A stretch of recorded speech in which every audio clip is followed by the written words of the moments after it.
Good morning, ladies and gentlemen. Nice meeting you all. I was indeed very curious about meeting you because it is after a long time that I am visiting the department, and I actually wanted to find out how the department is functioning these days. That was my personal interest in coming over here, over and above the invitation of my dear friend, Dr. Shadi. I was curious about what happened in the department after I left the department. And I was very happy that I was invited to come over to the department. And I was inquisitive about the students here, the researchers here, how they are doing research, what is their competence level, are they doing fairly well in comparison to the social science sister departments here.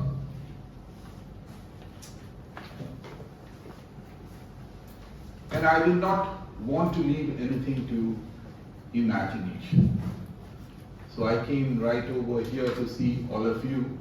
And I was telling Dr. Shadi that I would want to have discussions with you after the obviously dull and monotonous technical aspects of methodology. I wanted to have discussions with you, and when we have discussions, you further your inquisitiveness, you further your thirst for knowledge, you further your perception. History is all about perception. Now, I was really worried whenever I hear about a plagiarized version of Ph.D. The last evening, when I was watching the television, I saw a very important person being charged of copying for his PhD, and not here, but by the northeastern government. The state of Assam has charged him with copying. There was a time when I was a student and the Kerala University became notorious for its mathematics of 0 plus 0 is equal to 100. Students who got 0 for their examination ended up having a total cumulative mark of 100%. So that is bad for the university, bad for all of us. Bad for those who teach in the university, who learn in the university, who carry the certificates of the university. So what is of utmost importance as a student, as a scholar pursuing PhD is your integrity, is your, what I said in the beginning, is your interest. You should be interested in the subject that you are working on. So when you actually selected a theme for your research, you should give top priority. Those of you who have not chosen, you should give top priority to your interest. Are you really interested in the theme? If you are not interested, there will be no curiosity. And if there is no curiosity, what happens is that you want to adopt what Collingwood famously said, the scissors and paste method. You go and cut and paste. The first part, the introductory part of your thesis will be flamboyant. It will be written in a very eloquent style. The subsequent chapters will be like small children playing a grammatical game. I've seen so many theses like that. The first beginning of the chapter would be wonderful, thought-provoking, and the next chapter would be down to earth. The next chapter would be third-rate, and the third-rate chapter would be the chapter that he had written, or the scholar, he or she had written. Now, this should not happen to a student of history. Now, we all should remember that when social sciences has a problem, society has a problem. Why society has a problem? Because society cannot resolve its socio-cultural problems. It cannot resolve its cultural problems. It cannot resolve its religious problems. Social sciences is the one discipline which smoothens out the roughness, the crudeness of the natural sciences. If you don't contribute anything as social scientists, if you don't contribute anything as students of social sciences, what happens is society would have problems every day. Unresolved problems. What we saw in Gujarat, what we are seeing in Manipur, what we are seeing in many states, questions of ethical, moral uprightness, questions of religious animosity, questions of corruption, questions of inefficiency, question of lack of perception, all these haunt our land. The nation lacks maturity when the social sciences do not thrive. It is your responsibility. In fact, we forget many a time that a nation thinks, a nation acts, a nation moves forward as per its knowledge of the past. Every moment that we act in the present, in the contemporary times, we are consciously or unconsciously influenced by our past. So the past is very, very important. You just can't imagine what would happen to society if we forget about the past. Just imagine that you have all forgotten about the past by some stroke, some paralytic stroke. You have all forgotten about the past. What would be your situation? Even after I finish my lecture, you would sit here. You know why? Because you don't know from where you came. So you don't know where to go. If you don't know from where you came, how can you know where to go? You become directionless. You become helpless. You become confused. You are in a state of anarchy. A society which doesn't respect history, which doesn't study history, which doesn't think about its past, act about its past, work upon its past, create its past in a rational and scientific manner, would be a very helpless society. All mature civilizations, many a time, we hear that, look, we are giving importance to science, we are giving importance to technology, we are giving importance to medicine. We don't want history. You look at mature democracies, countries who had gone through their industrial and scientific revolution long before us, their history is still very strong. They are very far ahead in comparison to us in terms of science and technology, but they have not marginalized their history. Now, why are we afraid of history?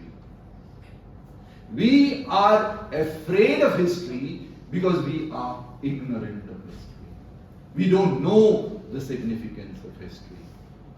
The significance of history lies in the fact that our past, how our past is generated, how our past is created, how our past is written about, is very, very important. The rational construction of the past, the imagination of the past.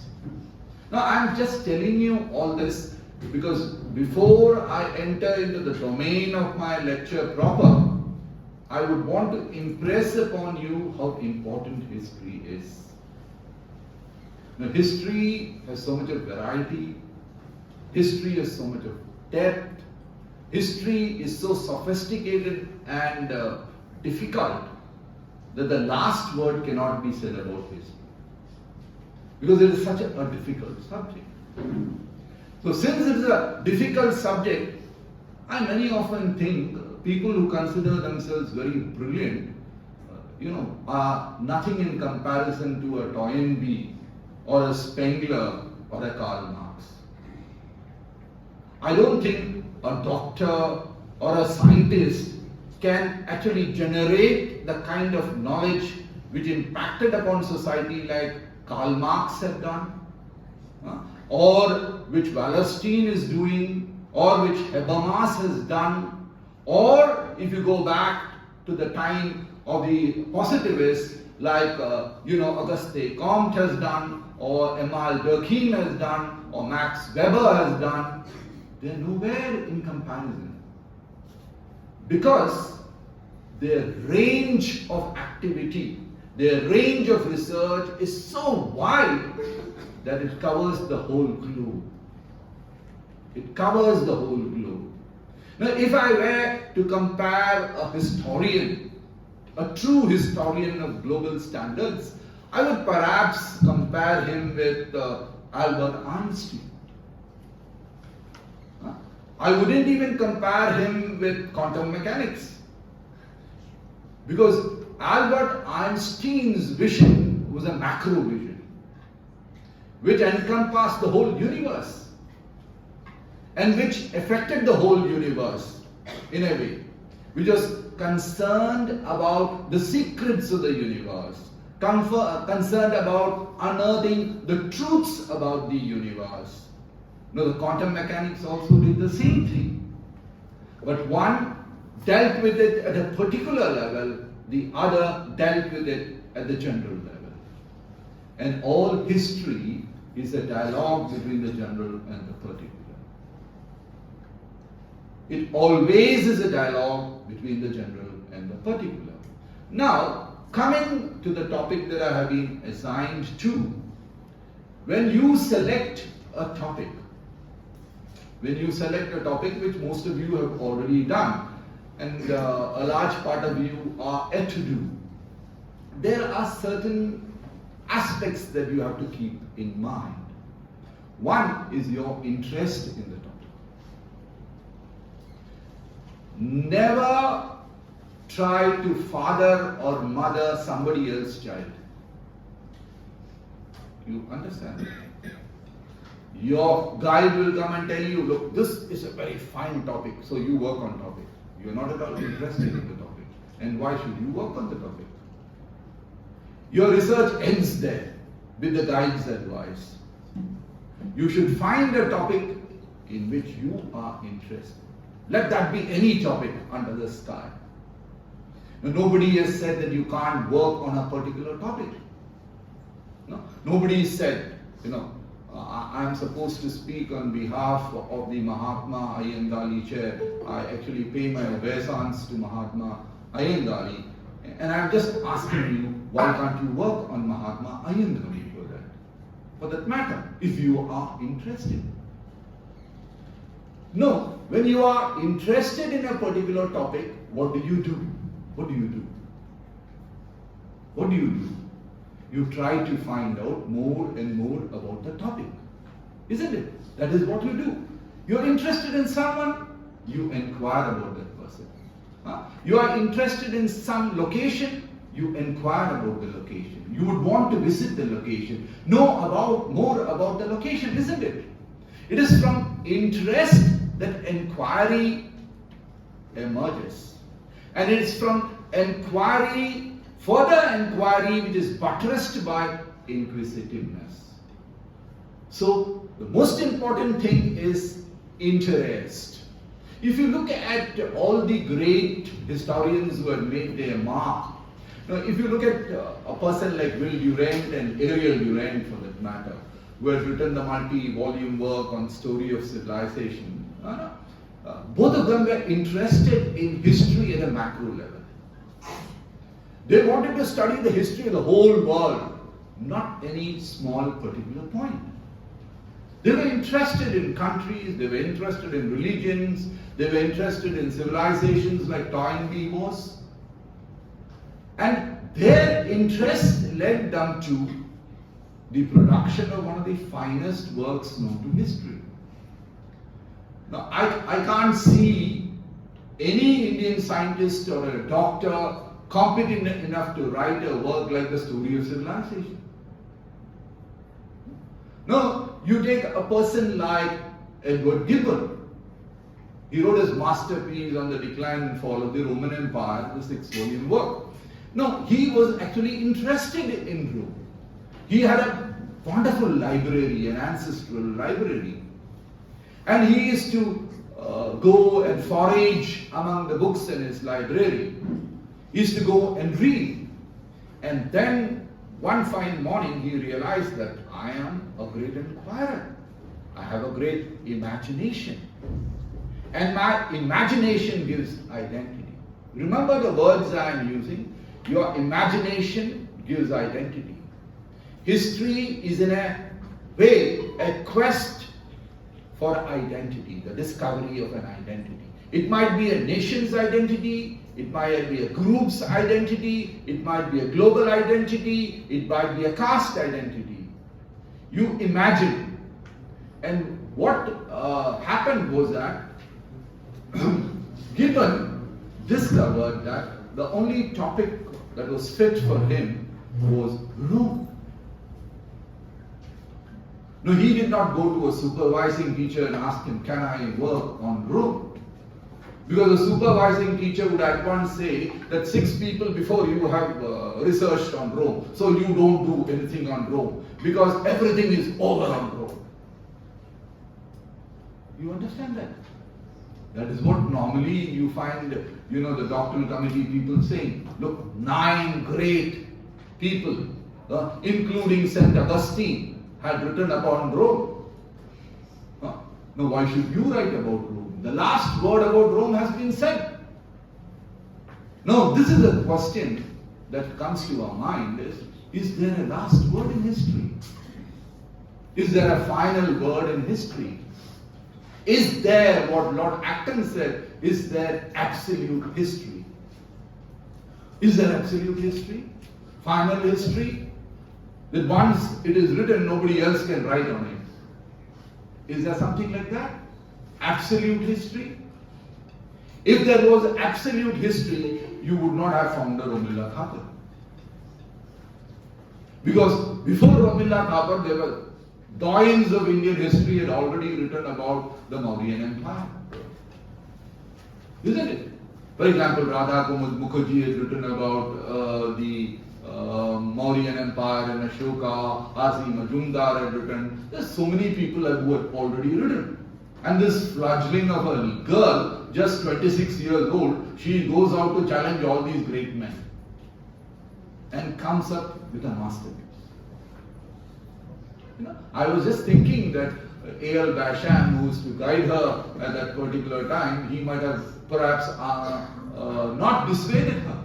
No. R.C. Majumdar has written about it. You know who R.C. Majumdar is? So many people have written about it. Radha Mukherjee has written about it. Now, why should you write about Ashoka? Ashoka is quite a well-known theme. What are you going to find? Something new in Ashoka. But that did not dissuade her. Why? She was interested. She was curious. There was an amount of inquisitiveness, and she pursued knowledge. She would not let go of knowledge. How do you excel? By pursuing knowledge. When you pursue knowledge, you become knowledgeable. You develop an identity. It is not cosmetics. It is not like sitting in a chair. You might be an idiot, yet sit in the chair of a vice chancellor. That is not your identity. You understand that? No. There are, with due respects to, venerable vice chancellors, there are all very erudite vice chancellors are also there. But I'm just giving you an example. No, for that matter, any chair. If you sit in the chair of the, chairman of the Indian Space Research Organization, you should have knowledge, isn't it? Similarly, when you pursue research, you gain an identity, you get an identity by establishing your knowledge. knowledge becomes power. You become powerful. Now, how else are you going to become powerful? Even if you get a first class, first rank for your MA, I don't think you will become powerful unless you have knowledge. And knowledge is something which has to be relentlessly pursued. There is no ego in knowledge. There is no contest in knowledge. There is no envy in knowledge. You just pursue knowledge. Acquire knowledge. Establish an identity for yourself. And your knowledge is your identity. If you don't have knowledge, you are an ignorant person without an identity. And for a student of history, especially a researcher of history, pursuing knowledge is very, very important. Now, you have selected a topic which you like, which you are interested in, which you are curious, which you think you have to pursue, like religion, like an obsession. You are going to pursue that. And for that, what will you do? What will you do as researchers? Can someone tell me what will you do once you are interested in a topic? Very simple. You will start reading everything about the topic. Isn't it? You will read extensively about the theme. Now, I'll give you a topic. Since I'm speaking on behalf of the Iyengali chair, now you are working on Iyengali. Okay. Now you start reading about Iyengali. Now when you start reading about Iyengali, what happens is you will very soon discover that there is not much literature on Iyengali. Right? There is not much literature on Iyengali. And the signifiers, you know the word signifiers? The signifiers are not very prominent. So it doesn't lead you anywhere. It doesn't even lead you to a conceptual signified position. Because the signifiers or the signposts are minimum. Right? Like undertaking research of the subaltern categories. You know, you don't have much signifiers there. In short, you don't have much data. You don't have much data. And so what do? You start reading across, beyond, horizontally and vertically you start reading. You leave the person there. You know one thing. One thing is very significant. What? He lived and worked in which century? Which century? Iyengali? Huh? Mahatma Iyengali? Huh? Which century? Huh?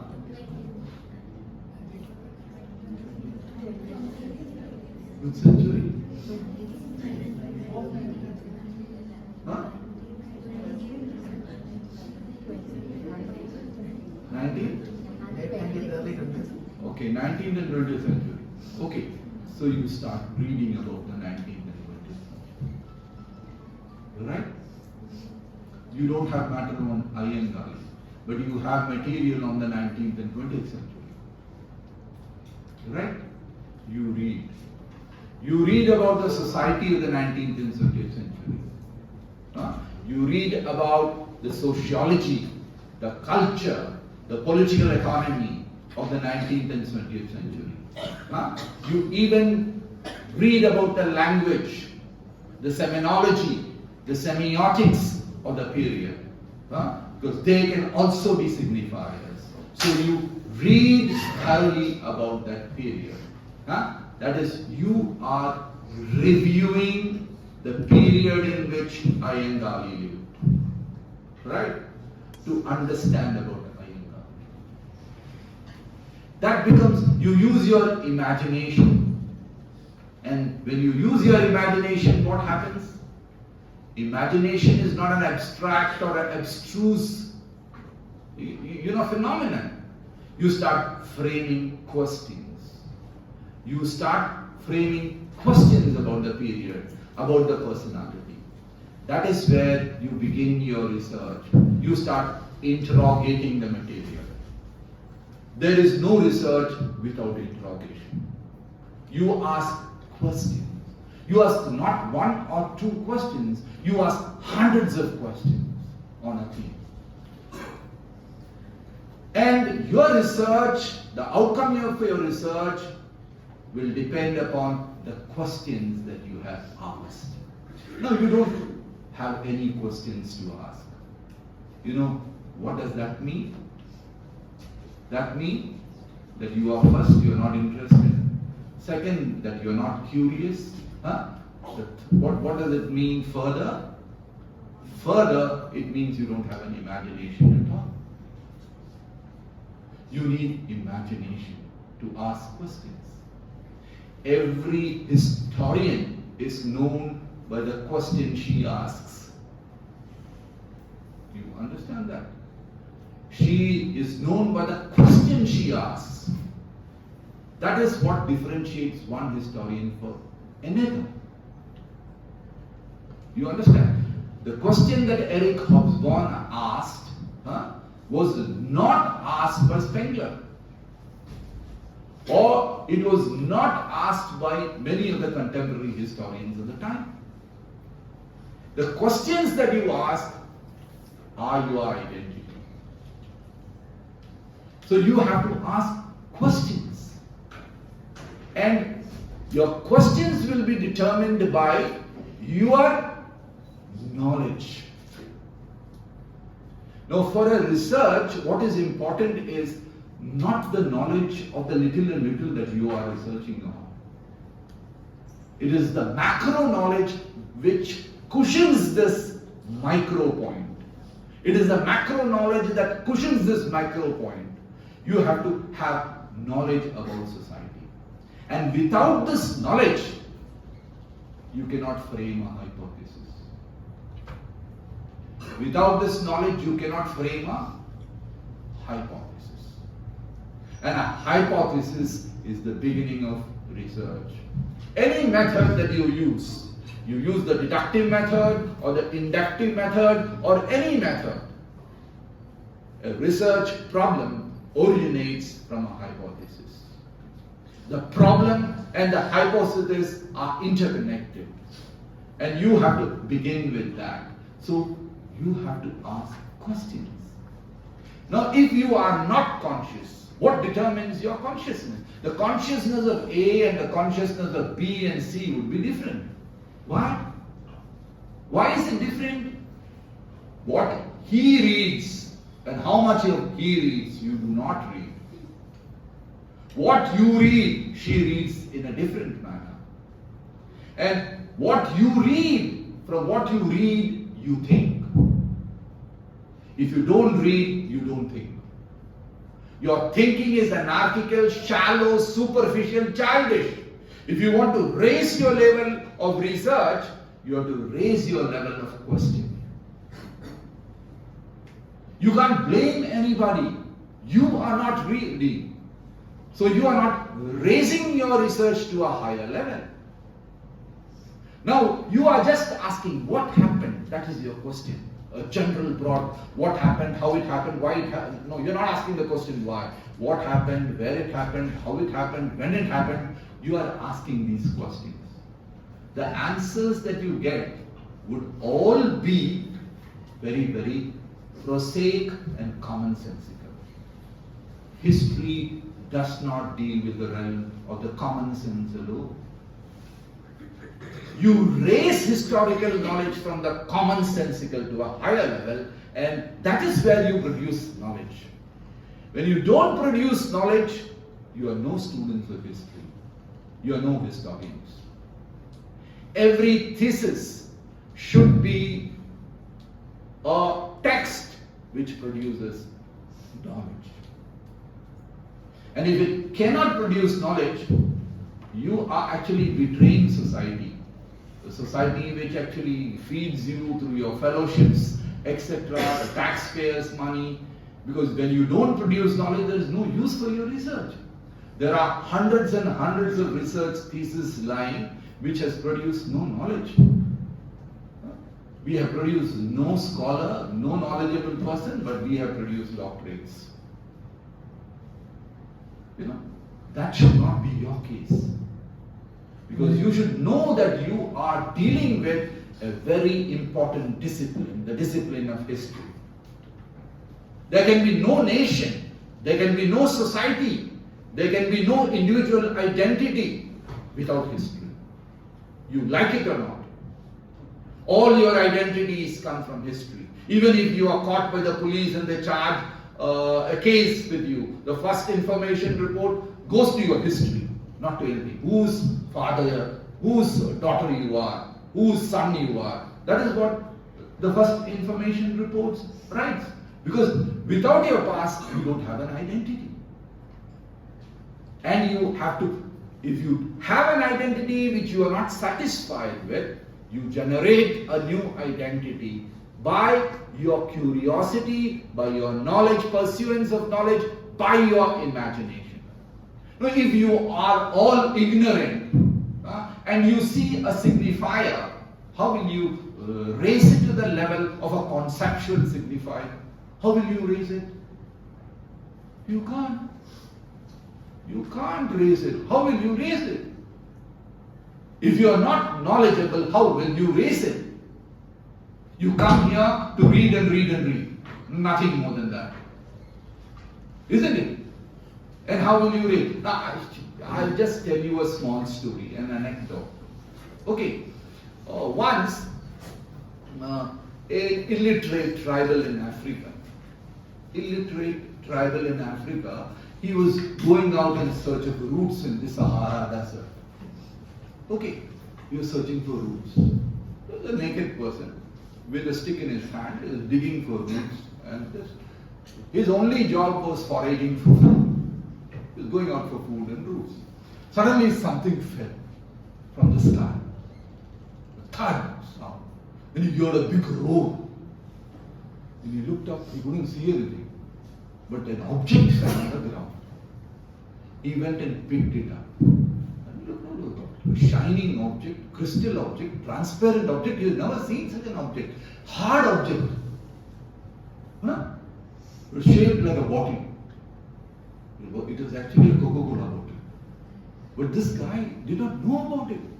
He was not conscious about this being a CocaCola bottle. Just like we sometimes are not conscious about the binaries that you see in society, the conspiracies that history passes on to you. You are not aware of it. So what happens? You just gulp it. So he saw this bottle, a transparent bottle. Okay, shining bottle. He looked like this, he could see the other side. He looked up, it was a huge God. So what did he think? God has given him a gift. He bent down, prostrated on the ground, and thanked the God for giving him this gift. And what did he do? He took it, cuddled it, held it close to his chest, and went to his tribal settlement. He showed it to everyone. Everyone gathered around this bottle. They put it on a pedestal. And everyone stood around with the bottle, bent down, prostrated, and started praying. And said, thank God, the tribal God, for sending them this gift. From the next day onwards, this bottle, they did not know it was a bottle. I am saying it is a bottle. This object developed so many uses. They could carry water, they could grind their root in it, they could smash their root, or whether it is some sort of a tuber or anything. They could actually crush it with the bottle. They could roll it with the bottle. The bottle had so many uses. Everybody was running after the bottle. It was in such a great demand. The most valuable object in the tribal settlement was this object. And every day in the evening, they used to bring this bottle, keep it on the pedestal, and all of them would bend down and thank the bottle and the gods. Thank this object. Now, why they did not understand that it was a CocaCola bottle? And somebody in an aircraft, in a low-flying aircraft, in a trainee aircraft had thrown it out after drinking Coca-Cola. Why? Because they were not conscious of it. They did not have knowledge of it. When you don't have knowledge about an object, what happens is you assign a knowledge which is far away from the truth. No. Your understanding about the object. Similarly, when you see a fact. Now I'll just give you an example. For example, the British came here and passed abolished slavery, passed the Pandara legislation, right? Immediately after the abolition of slavery. So many historians immediately went to the archives for this. Look, the British, such great people. They abolished slavery. They should be congratulated, isn't it? They abolished slavery, which they did not even do in the provinces they directly ruled. And they started writing, books after books about the greatness of the British in abolishing slavery and bringing about enlightenment. They called it by a wonderful term of colonial intervention, colonial modernity, bringing in slavery. But when you ask questions, when you interrogate this piece of legislation, one Diwan had asked this question. It is lost in the archives. He said that, why, sir, he asked the governor, why, sir, are you so interested in abolishing slavery in Travancore when you have not done it in the area which you are directly ruling? And the Excellency, the governor, had no reply to this. But when you interrogate it, what do you find? What do you find? When you interrogate it, a student who is interested in this topic, who reads about the economy of the period, who reads about the sociology of the period, reads about the cultural manifestation of the politico-economy and sociological interactions of the period, what do they understand? They understand that Britain, during the period of mercantilism and beyond, you can see that Britain was extending its markets and outsourcing raw materials in various kinds, right? And for this, they wanted labor. And in Travancore, labor was basically untouchable labor, right? Low caste labor, oppressed classes labor. Labor was bonded. And unless you free labor, the British would not get labor to work in their plantations. Labor has to be free. There has to be mobility of labor. Labor was not mobile. Now, one of the conditions for capital accumulation is the mobility of labor. If labor is not mobile, capital accumulation doesn't take place. Today we find labor is very mobile. You see Malayali girls working in Haryana and Delhi in the BPOs and everywhere. Everywhere they are mobile. They go everywhere. You see Malayalis all over in the Gulf. You see Malayalis even in the North and South Pole. Working everywhere.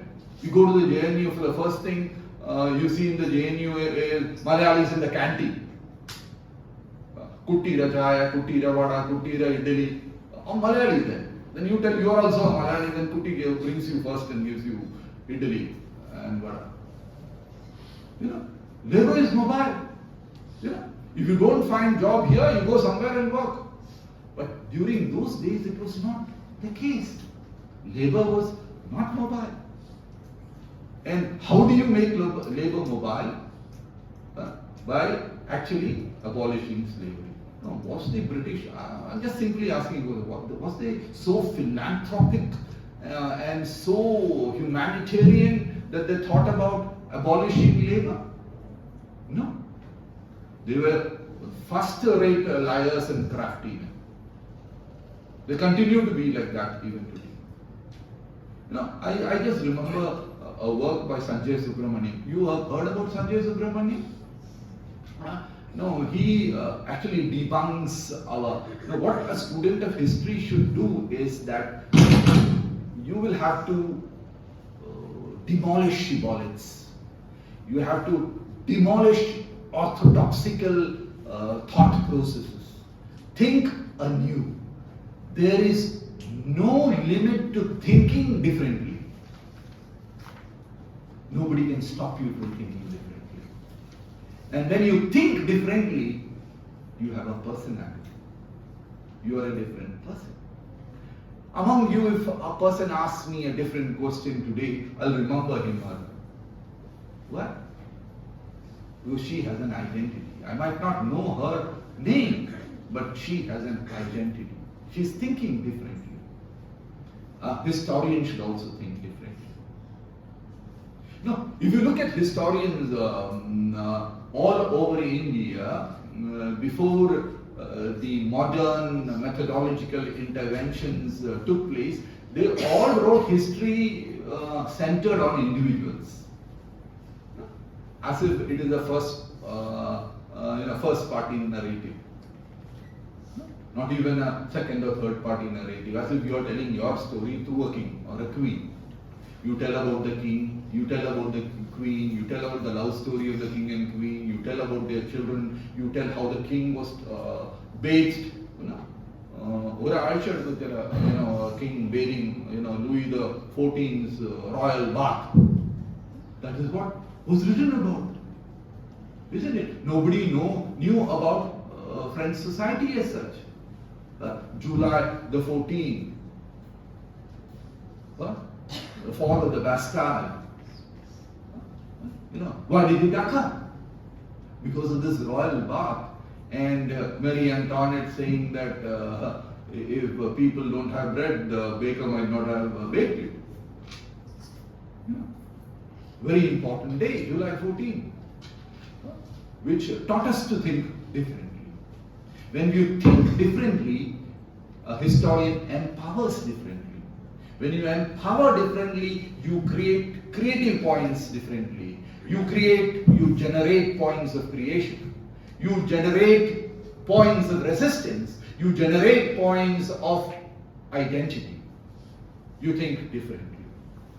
You understand? So it is the job of the student of history to think differently.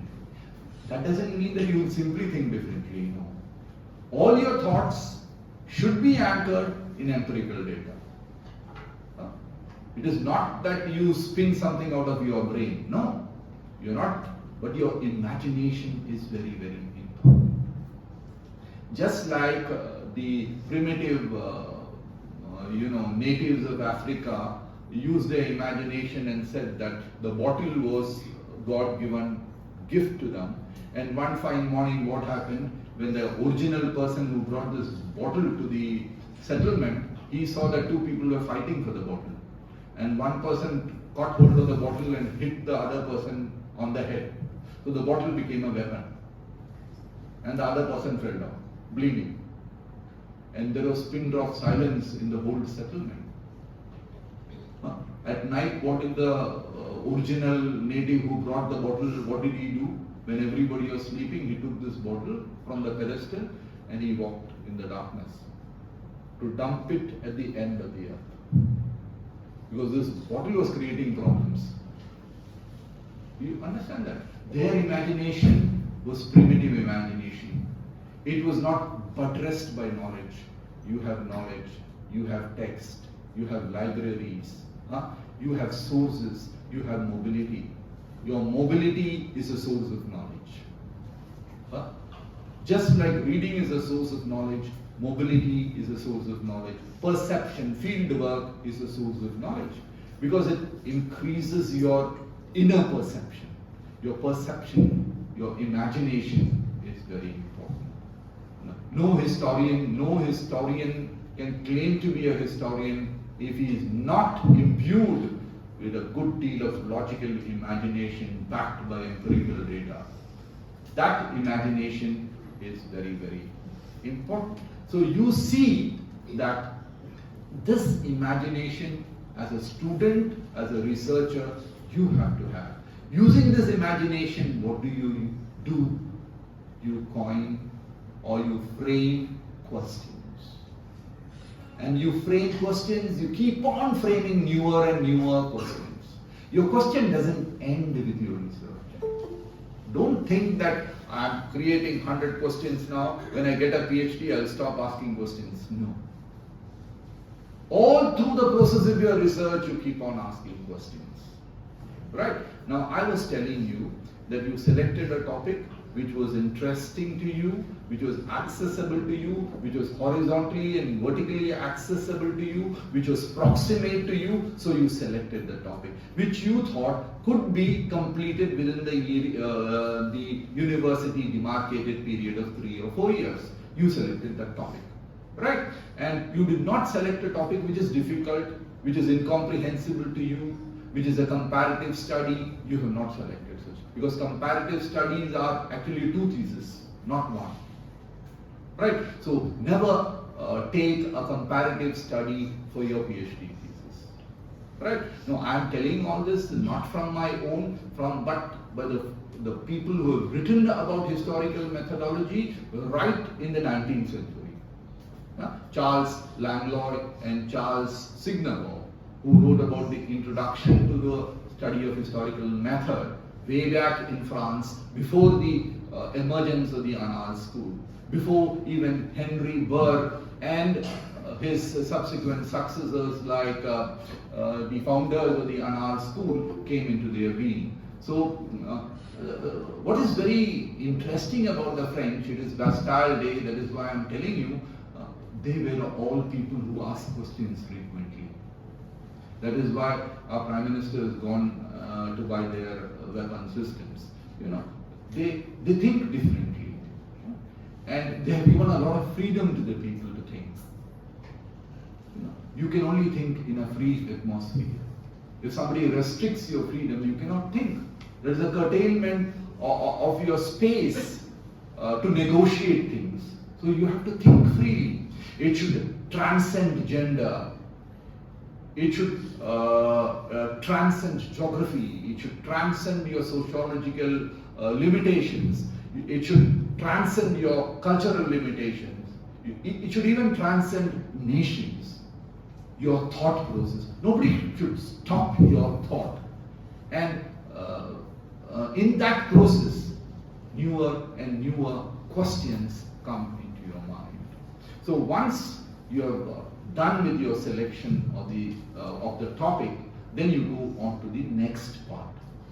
If you want to ask me any questions with regard to this aspect, there are so many things that I can tell you, but I don't have the time to tell you. So if you want to ask me any questions, quickly ask me questions by the time I sip my coffee.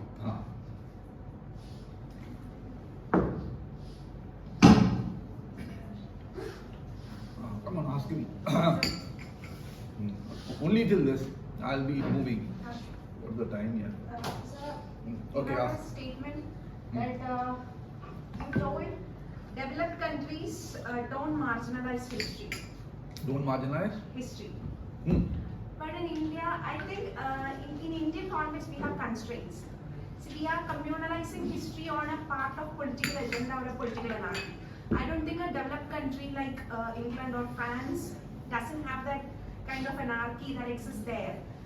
The Indian scenario and the developed country scenario is different. So I think we are communalizing this history on the basis of this political agenda or an anarchy that prevails here. What's your take on that? You have agreed with me, then what is your question? But you told us developed countries don't marginalize history. But we are marginalizing history because of the political pressure that we have. Yeah, maybe. But it's different in developed countries. So how did you make that statement?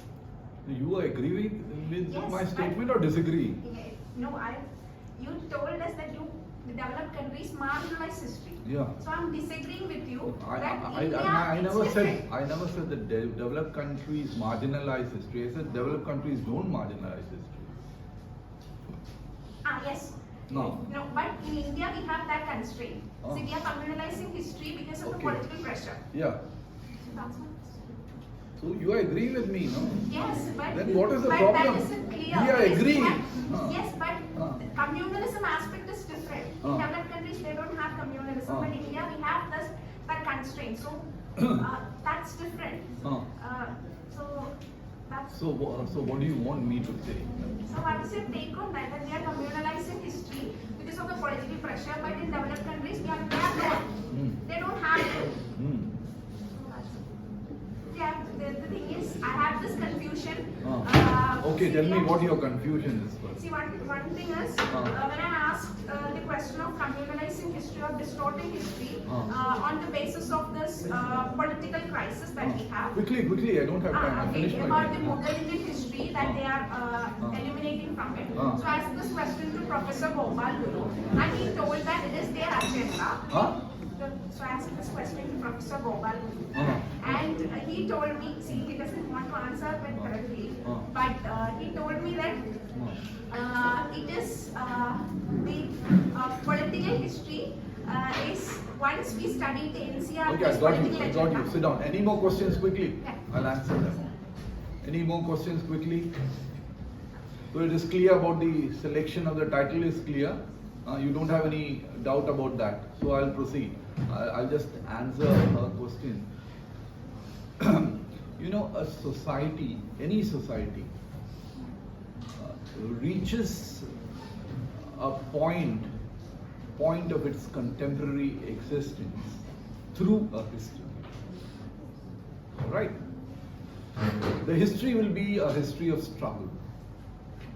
Now, for example, a society like France, it coined the famous words of liberty, fraternity, equality, and raised the slogan of liberty all over the world.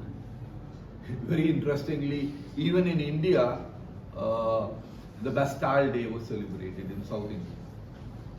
You know, at that time, Tipu Sultan in Seringapatam, he raised the flag of liberty in Seringapatam.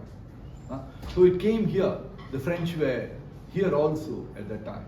So when you go through a history in which you realize the suffering of slavery, the suffering of bondage, the suffering of lack of freedom, and you fight against it, you evolve as a nation, as a mature sovereign nation. You don't find any space for intellectual curtailment like in India. India is still an immature democracy.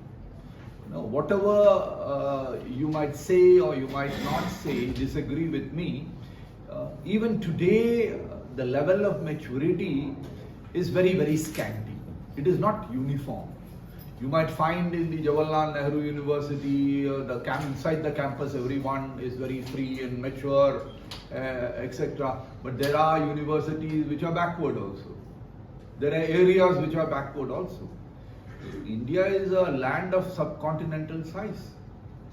And many a time when an ideology which caters to largely to not the progressive, but the reactionary elements come to power, you see such a phenomena, but you might call it their agenda or you might call it by any name, but that, from what you know of history, it will be short-lived. It is not it will never be a permanent feature. It cannot be a permanent feature. If you are conscious of history, you will realize.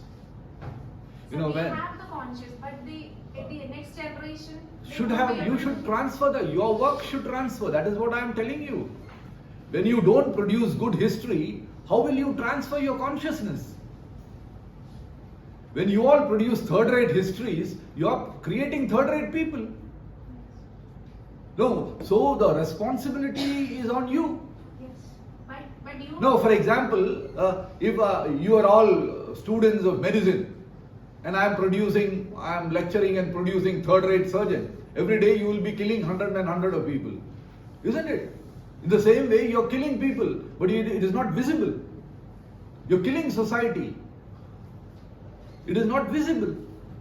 Now, for example, if all the students were good students, understood history, the methodology of history scientifically, what would happen is that we would create a nation of mature, conscious people who would respect another individual's right, who would respect society, who would respect progressive culture, who wouldn't run after parochial and narrow-minded interest.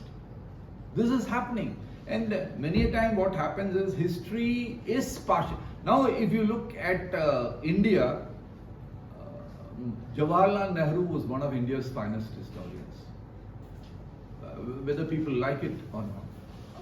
He was very secular. Whether it was his glimpses of world history or his discovery of India or his autobiography for that matter, it encapsulated the freedom struggle in many ways. He was educated in the West. He was educated in Cambridge and other places. So he imbibed the consciousness of the Western, in which every individual was an individual who had a right. There was no gender discrimination. There was no gender discrimination. Nobody looked at you as a woman or a man, and if you are a man, you have more right. If you are a woman, you are born to be a subordinate. No, they were looked upon as equals. Every individual had a right, a rational, scientific right, not an irrational disability, not an irrational handicap. What we live is in a landscape of irrational handicaps imposed upon institutional. No, the West has overcome that phase. They have overcome that phase. Once upon a time, they were more cruel than us. Women were not even allowed to show even a millimeter of their body. There was a time. You look at the Victorian dress, just to give you an example. They will have a hat, they will have a mesh, and the whole face would be covered, and they will cover with frill, they would cover their neck wouldn't be, and they will have a ballooning shoulder, so you won't know if they have a shoulder or not, and again it will balloon, they will wear gloves, they will wear stockings, they will wear shoes, and you don't know whether there is a person inside or not. Isn't it? There was a time like that. But they gradually evolved the way in which they looked at history.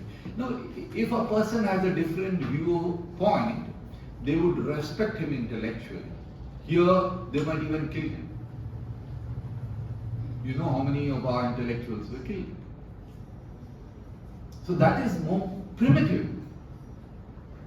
Primitive. So your level of now you are the leaders. You are the leaders who have the responsibility of telling society what sort of values are best for society.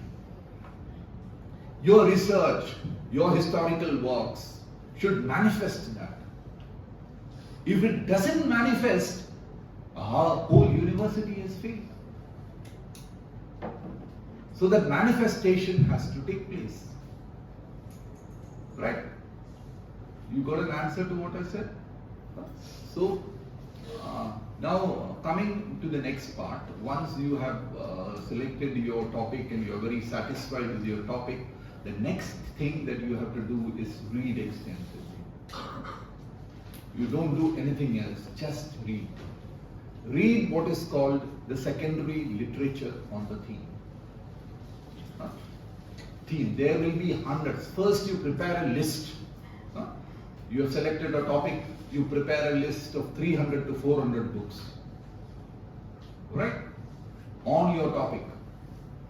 Which is connected in your topic, on your topic directly or indirectly connected with your topic.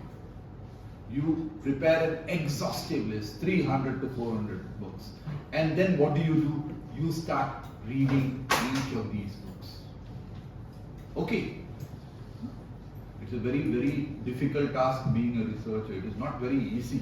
There's no shortcut for a researcher, a good researcher. So you read these 300 books. And when you read these 300 books, you are taking down notes. You are taking down notes. You are making in your mind a preliminary chapterization of your work. It's just a preliminary chapterization of your work. So when you're reading, in the past, what students or researchers used to do is, they used to write down each point in a card. It is called a research card, like an index card. One card, there would be one idea in a card. You would give the card a title. Okay, you would give the card a title.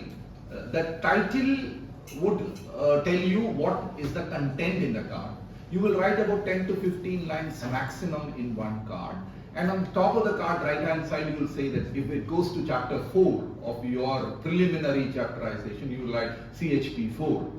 Okay, and you will write the date, because for us chronology is important. You will write 1921.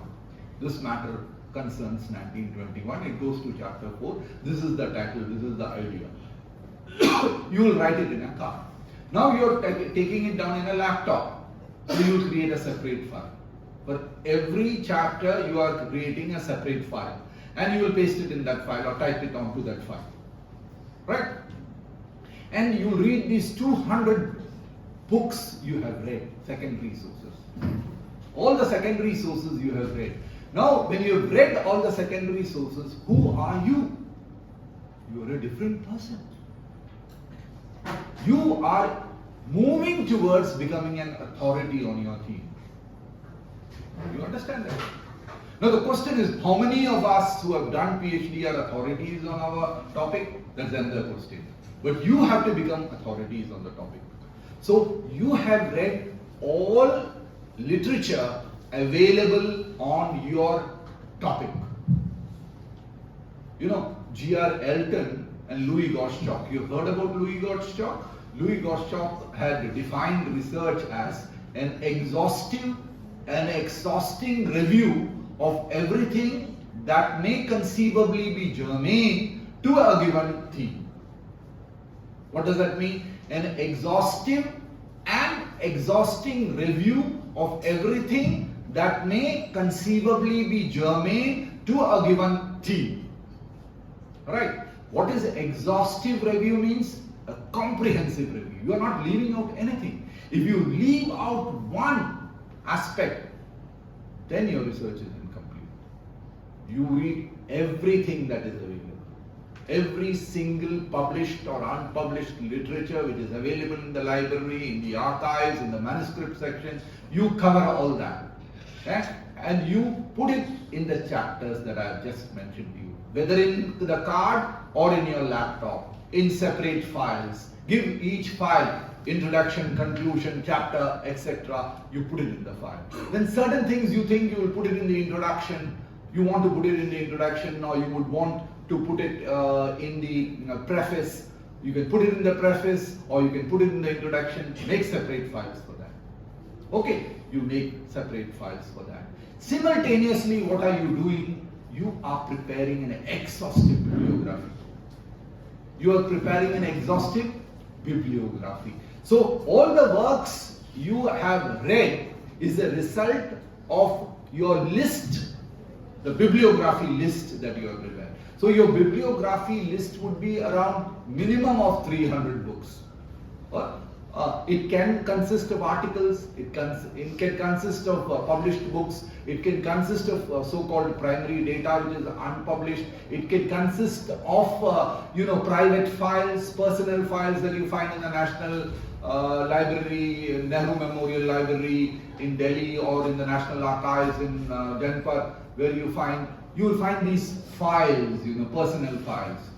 For example, V.K. Krishna Menon file, Sir C.P. file, Jayaprakash Narayan file, even the wife of Jayaprakash Narayan, Prabhavati Devi file, personal file. You will find these personal files, in which their personal data has been collected by the museum and kept in the file, which has been collected by the museum and kept in the file. You can go through those. They are all primary sources, written. Sometimes they, for example, Prabhavati, she writes in Hindi. But even if you know Hindi, you might not understand that, because she writes in Bhojpuri Hindi. You say you know Hindi, so you are going out to do research, but she writes in Bhojpuri Hindi, which is difficult to understand.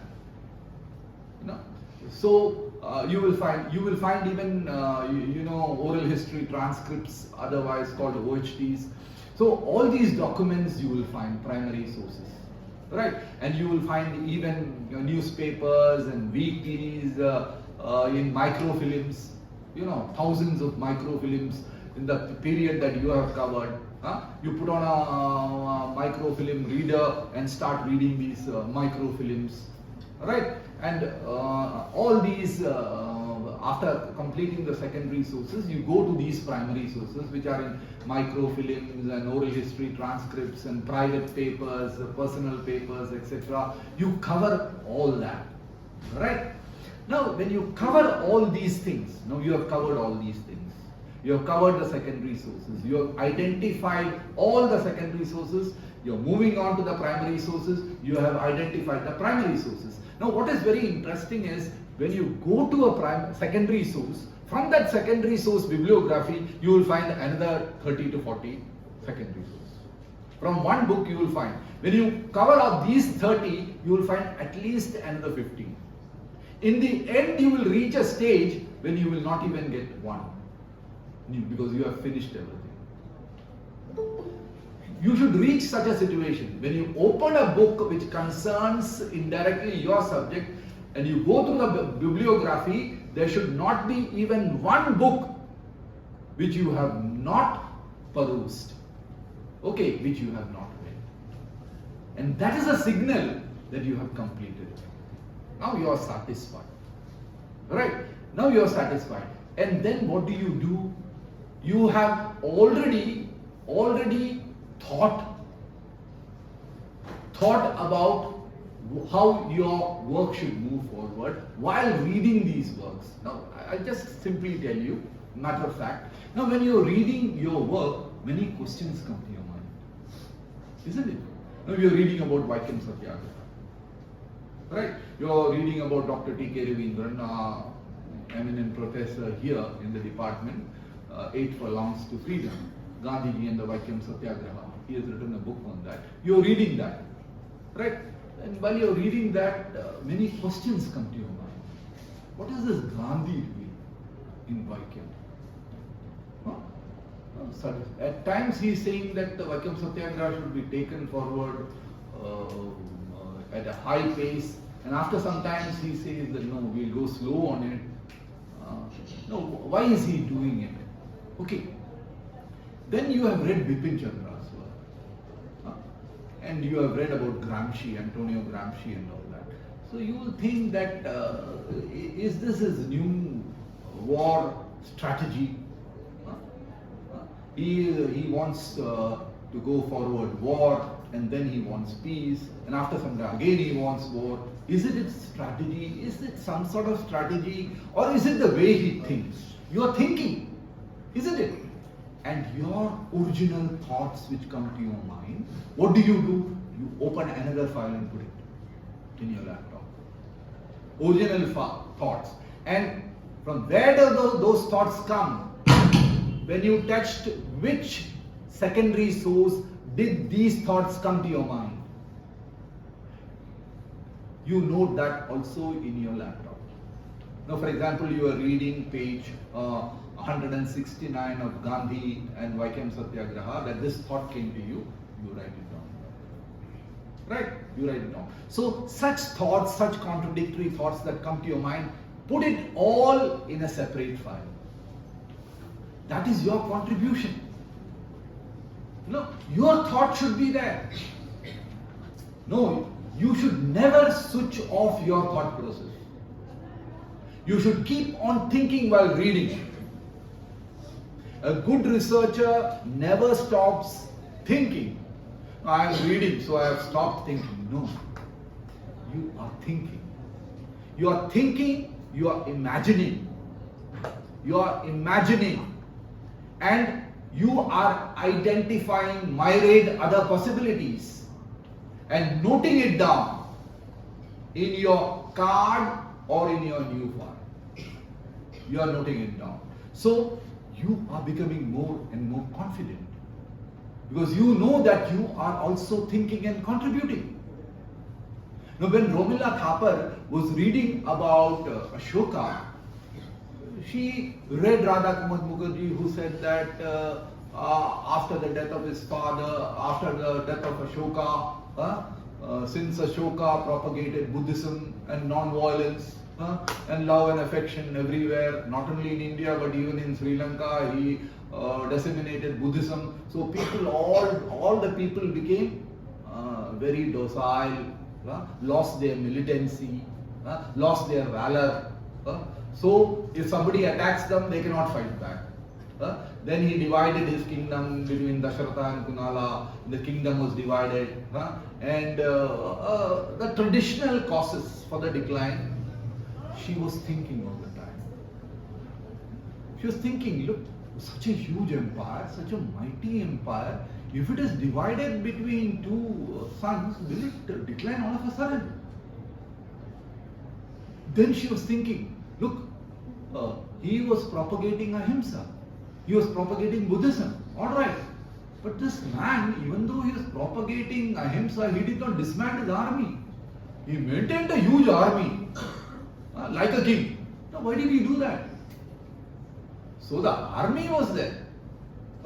And then you look at some of his edicts, especially in the northwestern provinces, if you look at his edicts, he'd say that the king, Devanapriya, the beloved of the gods, will pardon one or two offenses.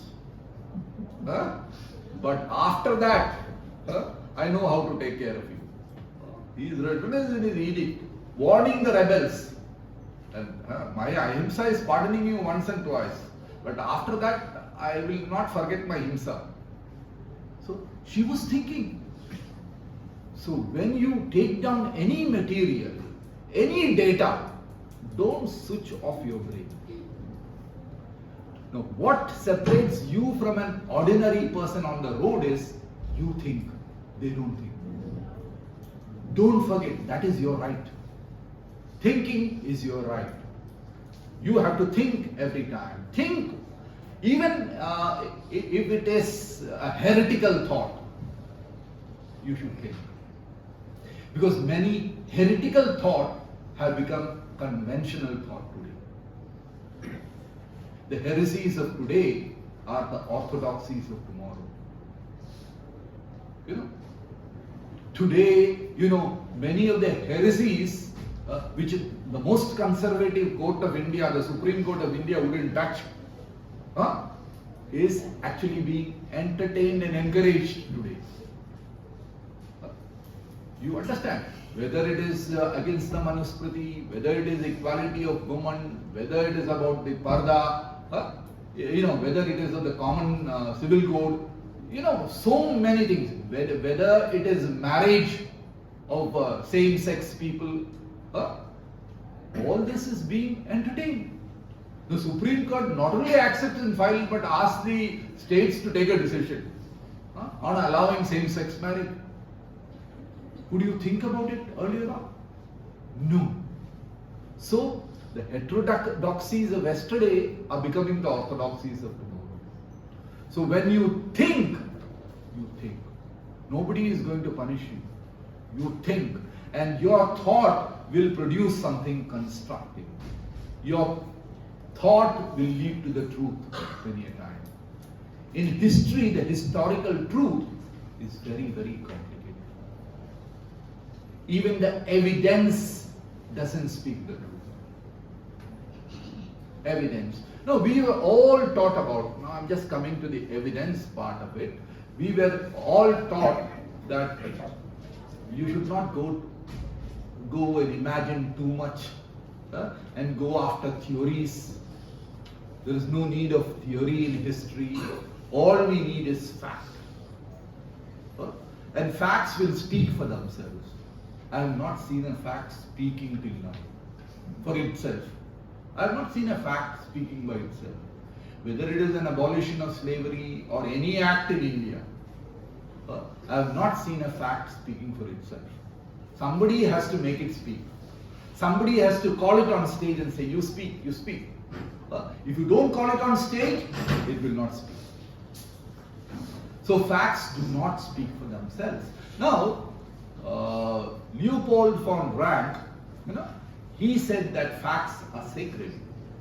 So all that you have to do is go to the archives, copy what is in the archives, bring it and give it to your name and get a PhD in law.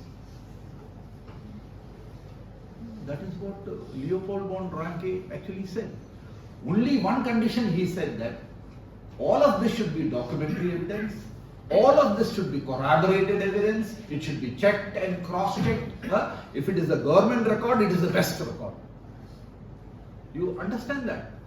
And one thing, you should compile the maximum number of records and you present it as history. Okay? If you go and compile maximum records in India, they will think you are an Englishman. Because all the records are written by Englishmen. They're written by Englishmen, the language is Englishman. In the past we used to joke in the department, look, this thesis, there is no grammatical mistake. The scholar is good. No sir, not because the scholar is good. The Englishman who wrote it in the archives is good in English. So he has not made any mistake. So the scholar just copied it and kept it. So he has also not made any mistake. Full archives. And there are pages and pages of material in the archives. Isn't it? You copy and bring it from the archives. Now, is that the right way of doing research? I want you to bring you into the discussion.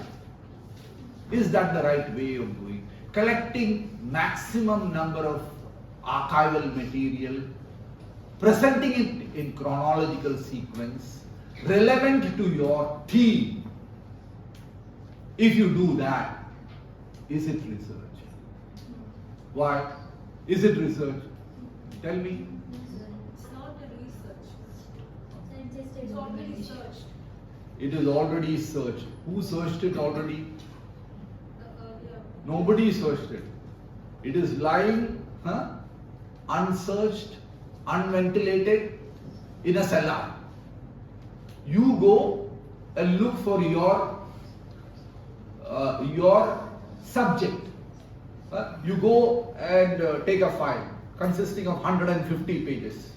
Of the file, you sit and read the whole file, 150 pages. You do not take even a word.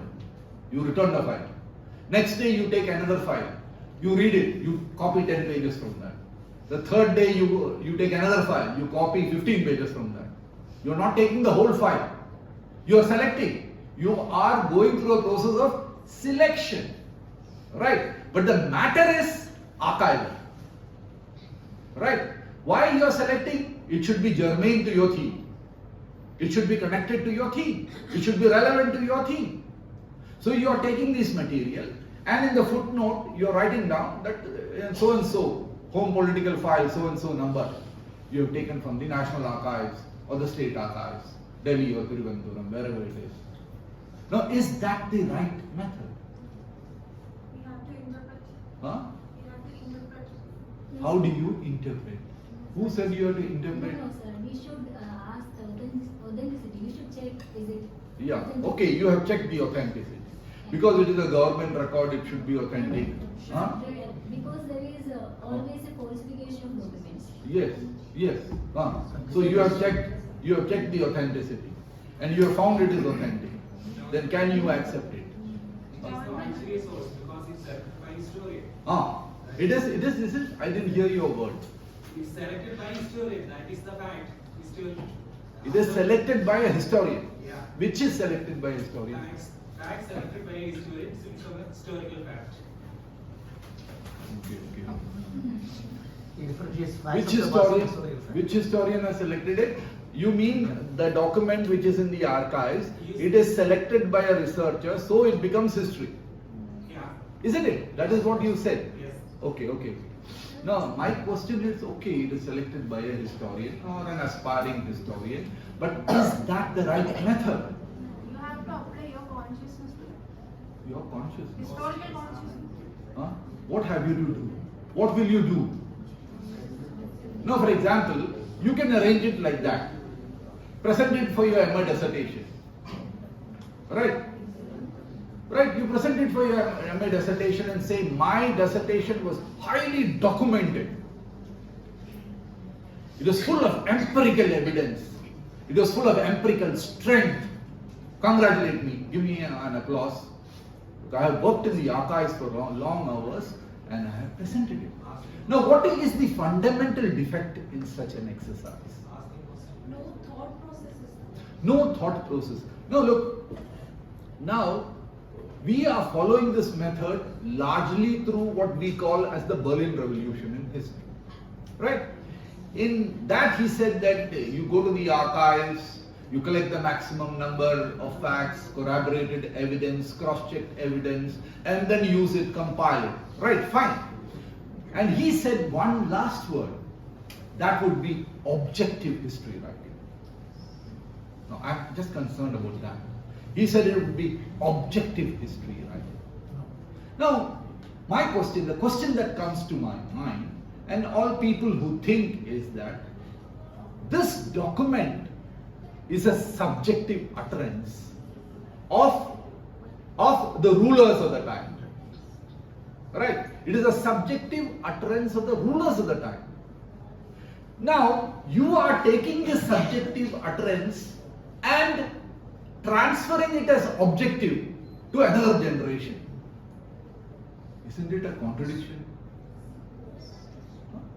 One subjective utterance you are transferring as objective to another generation. How can that be so? How can that be so? How can you transfer the subjectivity of one generation as objectivity to another generation? How can you do that? How can you do that? You cannot do that. You cannot do that. For that to come, I'll come to that. I just don't know, I'll come to that. Now, normally, this is what is being done by ordinary researchers. The majority of the researchers are ordinary researchers who don't rise to a higher level, who do not breathe life into their facts. Breathing life into the facts is your intervention. Labor is not your intervention. You are mere laborers. When you go to the archives, labor from dawn to dusk, bring the data and type it out. You are doing a labor act. What is your intellectual intervention? What is your intellectual intervention? You have to intellectually intervene in the finest, most effective manner. And how will you do that? Now, you can ask commonsensical questions. Right? You can ask commonsensical questions. But certain questions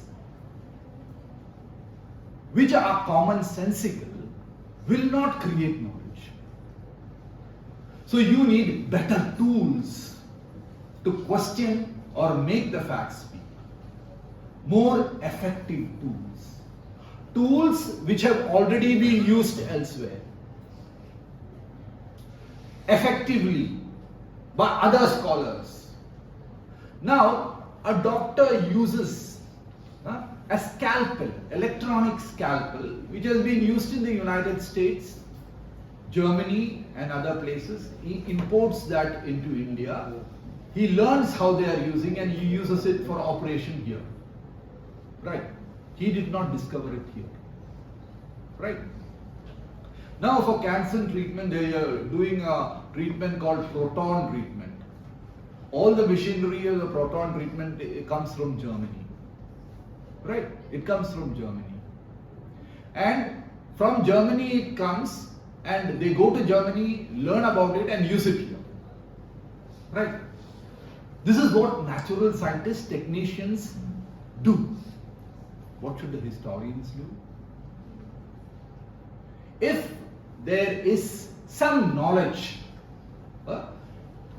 which is not available in our land, but knowledge which is universal, which has universal applicability, No, apple doesn't fall only on Newton's head, it falls on everybody's head, isn't it? So the law of gravitation is not only applicable to an Englishman, it is applicable even to an Indian. Isn't it? You can't say that in here, if you throw something up, it will not come down. Only in England it will come down. If you are saying it will come down here, it is a colonial mentality. You can't say that. No. There are certain knowledge forms which are of universal applicability. If Einstein says that E is equal to mc squared, it is not for Einstein alone. It is applicable universally. All sciences are universal. Right? Sciences are universal. They carry a universal truth. Whether it is quantum mechanics or Einstein's general theory of relativity, it has universal application. It is not applicable only to a small locality. If we have a theory of thermodynamics or of aeronautical engineering, what is applicable in France is applicable in India. Only because we are ignorant of many of these aspects, what do? We go to France and buy their Rafale. You understand? So that we upgrade our knowledge about how we can build a shield which defies the heat of breaking sound barrier or light barrier, etc. Because friction is involved in such high speed. So it is all based on a theory. You apply a theory. Without a theory, even a motor car would not, even a cycle will not go forward. So in social sciences, theoretical application becomes relevant. Why? Because there are many things which we do not see with our eyes. When we read, we do not understand. That is why many times we say that when we see a signifier can lead to a signified in terms of our knowledge, our consciousness, our knowledge, our theoretical knowledge, the tool in our hand, our theoretical tool. When we see a open ground, there is an open ground in Peta in Tiruvandhuram, and meetings used to go on. It was called the Rajendra Maidan. In that ground, when a meeting was held, the police fired. The native state police, Travancore state police fired, and Rajendran, a boy who had simply come there to watch what is happening, a bullet struck him, a 303 rifle bullet struck him and died. It became an important public sphere. That Maidan. And if you want to see it as a public sphere, a sphere which generated political consciousness and led to resistance against the native states, then Habermas' theory of the public sphere would become important for you to understand. Then you say, look, Habermas has spoken about public sphere. At the same time, you are working on a topic. Suggest a topic. Give me a topic. I'll tell you. Give me a topic, someone. Give me a topic. Any topic? None of you have a topic. Now, Professor Legit has a topic. Legit, give me a topic. Now he is dealing with Gauri Amma. Gauri Amma, K.R. Gauri Amma, and the political turmoil in Kerala or Travancore. So, when he deals with the political turmoil in Travancore, actually putting Gauri Amma in the center is historically wrong. You put a particle in the center, not the universe. You understand that? You put the universe in the center and embed the particle in the universe. Society in the center. Because a society generates power in the individual. You should realize that as students of history. If you want your historical work to serve society, you should not forget the importance of society. Right? Now, he has put Kerala society of the 20th century, early 20th century, and Gauri Amma. He is studying Gauri Amma. Okay. And when he is studying Gauri Amma, what he does is that he studies about Kerala society. He studies about the political economy of the period. He studies about the sociology of the period, the very, very intricate sociology of the period with its caste system, with its unseeability, unapproachability, untouchability, etc. Its lack of education to the majority classes, its illiteracy, and the rampant colonial exploitation. Right? And when he studies about the rampant colonial exploitation, and when he sees the colonial exploitation as a reason even for the Punnamara Valar struggle, when he sees it, because his consciousness is leading him to the Punnamara Valar struggle. Right? When he sees, he goes to, for example, he looks for somebody who could give him a rational explanation of the interconnectivity of power, economy, culture, etc. And he goes to Wallerstein. Wallerstein's world system theory. Okay, he goes to Wallerstein's world systems theory and he sees how Wallerstein has chalked out the interconnectivity between nations and how one country exploits the other. Now, he has in his theory, he has divided the whole of the world into three spheres: the core, the peripheral, and the semi-peripheral. Okay, and he has divided it into core, peripheral, and the semi-peripheral. And he sees how the core keeps on exploiting the peripheral. If the core is England or America today, they keep on exploiting the peripheral. They create binaries. They generate binaries. What is good? What is bad? What is black? What is white?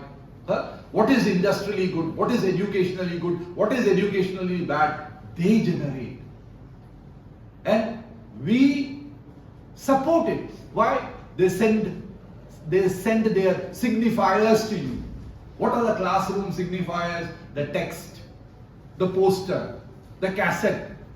They send all this to you and say, this is all white, this is all true. If you study all this, you will become great men. In short, you will become great slaves of the Americans and the Englishmen. So, Wallerstein has pointed that out when he actually brought it in the world systems theory, how it is connected. You know, Samuelson, another economist, has earlier on brought this in his international backwash effect. When he said, whenever there is trade between a rich and the poor country, it is always the rich country which benefits, not the poor country. So, what is happening is, in the socio-political milieu or scenario of the 20th century, Kerala was being exploited. And you have to understand how it was being exploited. The Raja, the Travancore Maharaja, was a mere puppet. You understand that? He was circumscribed by so many restrictions of the British over and above the subsidiary alliances. So he was being cornered and the economy was being sucked out. Whether it is pepper or other spices or otherwise. You understand that? So to understand this whole mechanism of exploitation and oppression, and to see that our nation is not subjected to that in future, students of history should be conscious of that. And to throw light on these areas, it is just like importing foreign torchlights. We go to Wallerstein's theory, world systems theory. Now, you take Wallerstein, for example. When he was working on the world systems theory, he also did the same thing. He went to a historian. One historian who had studied about this exploitation in the Mediterranean. Fernand Brodel. He studied Ferdinand Brodel, the Annals School historian. He had studied about the Mediterranean trade and how exploitation was taking place. Because exploitation in a political economy, the politics would remain subservient to the economy. That was what mercantilism of that period signified. So, what happens is, and that society would be subservient to the politics, and a culture would emanate in which the majority is subservient. This is a reality which only the scholar is aware of, the academic is aware of, which you should be aware of, not the ordinary man. The ordinary man is subjected to what I said, the binary of black and white. And a hegemony, a dominance and hegemony, which Antonio Gramsci pointed out, in which he remains subjected. He doesn't understand that. And even if you tell him that this is black, he will not agree. Because it has been grained into him through the text, through the poster, through the photographs. And he cannot escape from that. It is very difficult. And the ruling classes depend upon this hypnotism of hegemony, dominance, and the system's exploitation. So you see that even Wallerstein borrowed from a historian called Ferdinand Brodel. He learned from Brodel. For greater view, he also read Karl Marx. He borrowed from also Karl Marx. And then he came up with the world systems theory. So all this, like Einstein, was throwing light on the sciences, natural sciences. The social scientists also throw light on society. If Einstein is relevant, is the quantum mechanics relevant, all of them are also relevant. In history, if you have to take a historical narrative to a higher level, without thought, you cannot take it to a higher level. It will just be at a prosaic, ordinary level. It can be a first party narrative. But over and above that, if you want to make it analytical to such an extent that you have to illuminate, breathe life into it, breathe knowledge into it to get knowledge, to create knowledge, to generate knowledge. Now many a time that is what we do. With knowledge, we operate upon a patient, save him. To save society also, we have to use knowledge. That becomes very, very important. So, in that way, we have to go and learn about what is. So, there have been so many theories. For example, Vaishak has used the little tradition and the great tradition theory in his work. Unless you use that, you many a time do not understand the phenomenon. It becomes difficult for you to understand. Now I told you that if we do not understand a theory, you do not understand the black side of many of the regulations passed by the Travancore Maharaja. You will never understand. You will not even understand why the Samodri Raja took a stand against the Kunyali Marekyars if you don't understand theory. Otherwise you will say, oh, actually the Kunyali Marekyar, he insulted a Nayar's elephant. He cut off a Nayar's elephant's tail. So that was the reason for the whole conflict between Samodri Raja and Kunyali Marekyar. And people will buy it. People will buy it. In one temple in Travancore, in Malabar, it is written, we do not believe in history, we believe in mythology. We go by mythology. So what is mythology? Kunyali Marekyar became a villain because he insulted an Nayar's elephant. He cut off the tail of an Nayar's elephant. That was enough. So if we go doing history in that way, then you create myths, not history. And mythology is a very dirty word as far as the historian is concerned. We are breaking myths, not creating myths. And if we take upon ourselves the task of creating more myths, then it becomes very, very difficult. So our work should not be myth making, but rather myth breaking. I was just telling you of what Sanjay Subramanian actually wrote about Vasco da Gama. And he, in one of his works, he was actually breaking the myth of Vasco da Gama. Instead of Vasco da Gama discovering India, he says that India discovered Vasco da Gama. Right? You are changing the question. You are changing the terms of the debate. That is the job of a student of history. At this time, you have very fertile brains. Use that fertile brain. Change the points of the debate. You understand that?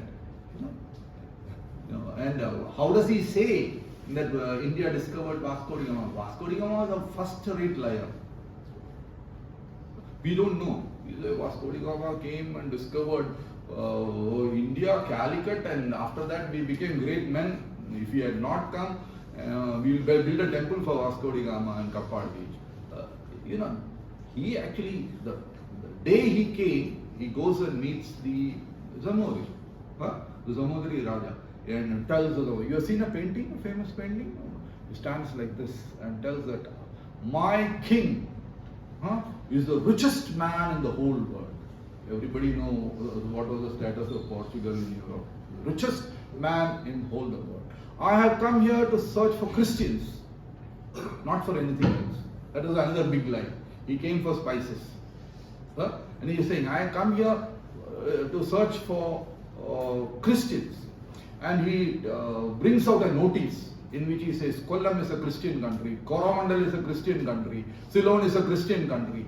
All these, we all never knew that all these places were Christian countries. Coromandel, whole Christian kingdom, Kollam, Christian kingdom, Ceylon, Christian kingdom. He gives a huge list of Christian kingdoms in Kerala. He has discovered so many Christians. And he says that if you do not cooperate, the most powerful man's wrath will befall on you. He threatens the Zamodari Raja, telling so many lies, one lie after another. He keeps on telling these lies.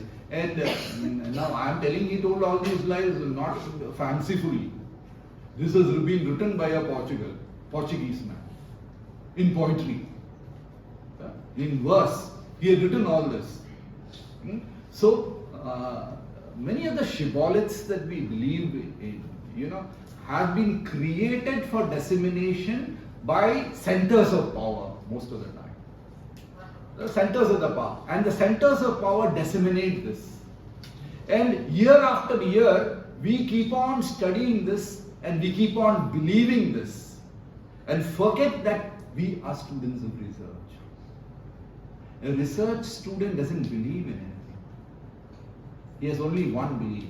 He believes in himself or herself and keeps on questioning these shibboleths. Questioning it, breaking it, moving forward.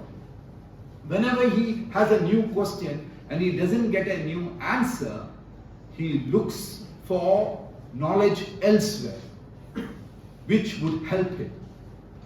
Do you understand that? And in that way, he has to move forward. What is the time? It's already 12:30. You asked me something? No, I am not even started. Now I have to reach conclusion. I just started on the first chapter. Okay, ask questions. Can you comment on existing knowledge with new theory and new knowledge with existing theory, which is more important? Now, what is this new knowledge you tell me? New knowledge. Knowledge is knowledge. Yeah. Something. No. For example, you have a knowledge now, right? Now, the Newtonian knowledge was knowledge once upon a time. Einstein debunked the Newtonian knowledge. So Newton's general theory of relativity becomes knowledge. Then there is no old knowledge anymore. Right? Knowledge. Okay. So my question is, existing knowledge, that's what I'm saying, and with a new theory, that makes a debate, right? Like Aryan debate and all. No, the thing is, now I understood what you said. Yeah. No, you were thinking about the Aryan debate. Yeah, kind of. No, for example, when scholars work on the Aryans, a team of scholars were working on the Aryans, and whether the Aryans had actually come to India or not in 1500 BC, whether they have actually come from Central Asia or elsewhere they have come or not. This was a belief which was circulated, right? So the scientific scholars wanted to find out whether there was any empirical evidence for that. No, theory stands on empirical evidence. You should not forget that. We cannot construct anything. It is like a historian is not a mason. Right? What does a mason do? He takes one brick and places one brick on another and he builds a structure. Right? An architect is not a mason. A historian is an architect. He has a vision of the mansion of history. As Gustafsson said, he has a vision of the mansion of history. But he is not a mason. You understand that? So he has a vision of the mansion of history, and many a time he desires or he thinks that these raw materials, whether it is cement or sand or bricks, which we call data, is not leading to this particular architecture which he had hypothesized. Now, a hypothesis is a statement of theory. You should understand that. There is no research without a hypothesis. Okay, a hypothesis is the initiation of research. You start your research with a hypothesis, right? You go out, if you are using the deductive method, you go out and prove that your hypothesis is correct as per the theory. If you are doing inductive logic theory, you have a hypothesis even then, but you take your facts and reach a conclusion. Right? In both cases, you are applying a theory. So, and you need an hypothesis. You reach an hypothesis in your readings, in your secondary readings. And your hypothesis will not be final until you complete your work. It would be a preliminary hypothesis, a priori hypothesis. And on that hypothesis, you will keep on working. And you will look for material. You have an architecture and you are not finding enough material for that, building that type of a historical mansion. What do? You change the style of the architecture. You make it more novel or you make it different. You might find more material, more rich material. And with that more rich material, you can change the architecture of your mansion. You understand? So, your hypothesis is a necessity. A hypothesis is based on two conditions. What are the two conditions on which you base your hypothesis?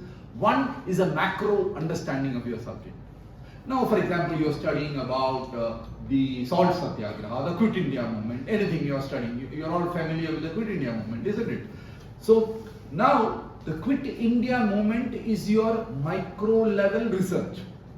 Okay, but there is a macro picture. What is the macro picture?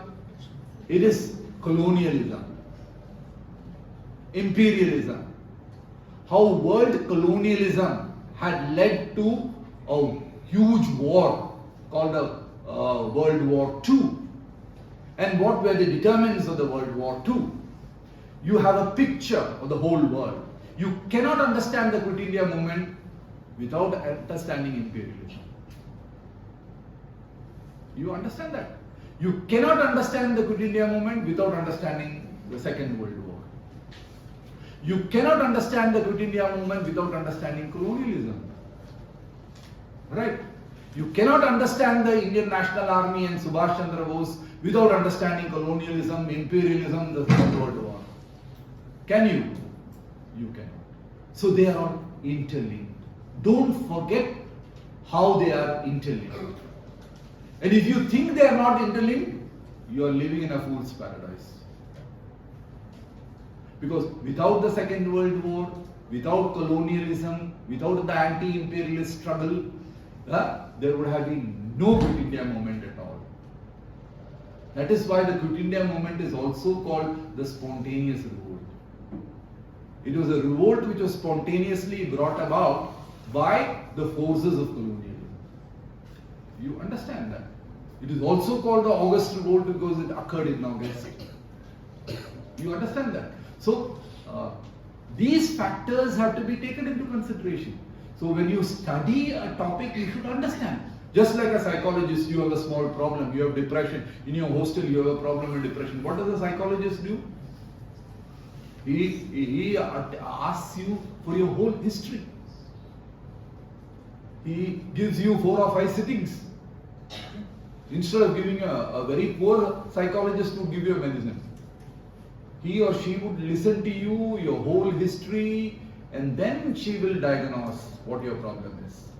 So, a social diagnosis also requires this interconnectivity. Otherwise, you cannot. Never think that a historical problem is a simple problem. It is not a simple problem because we are all part of history. So, it cannot be a simple problem.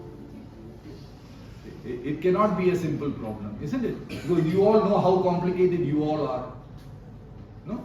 Nobody can know another individual. Isn't it? I have been knowing Legit for so many years, but still I don't know him. You know? For decades. You know? Because we are all so sophisticated, so complicated. We don't know each other. We are all so very complicated. You go to a family court, you will know how complicated people are. After 45 years, they come for a divorce, and you bring both the lawyers bring about so many charges that they never dreamt about. So every human being is very complicated, and individually and collectively he is more sophisticated. The collective action and the individual action is different. So you are studying such society, and that too not that visible society, invisible society you are studying. Just imagine how difficult it will be.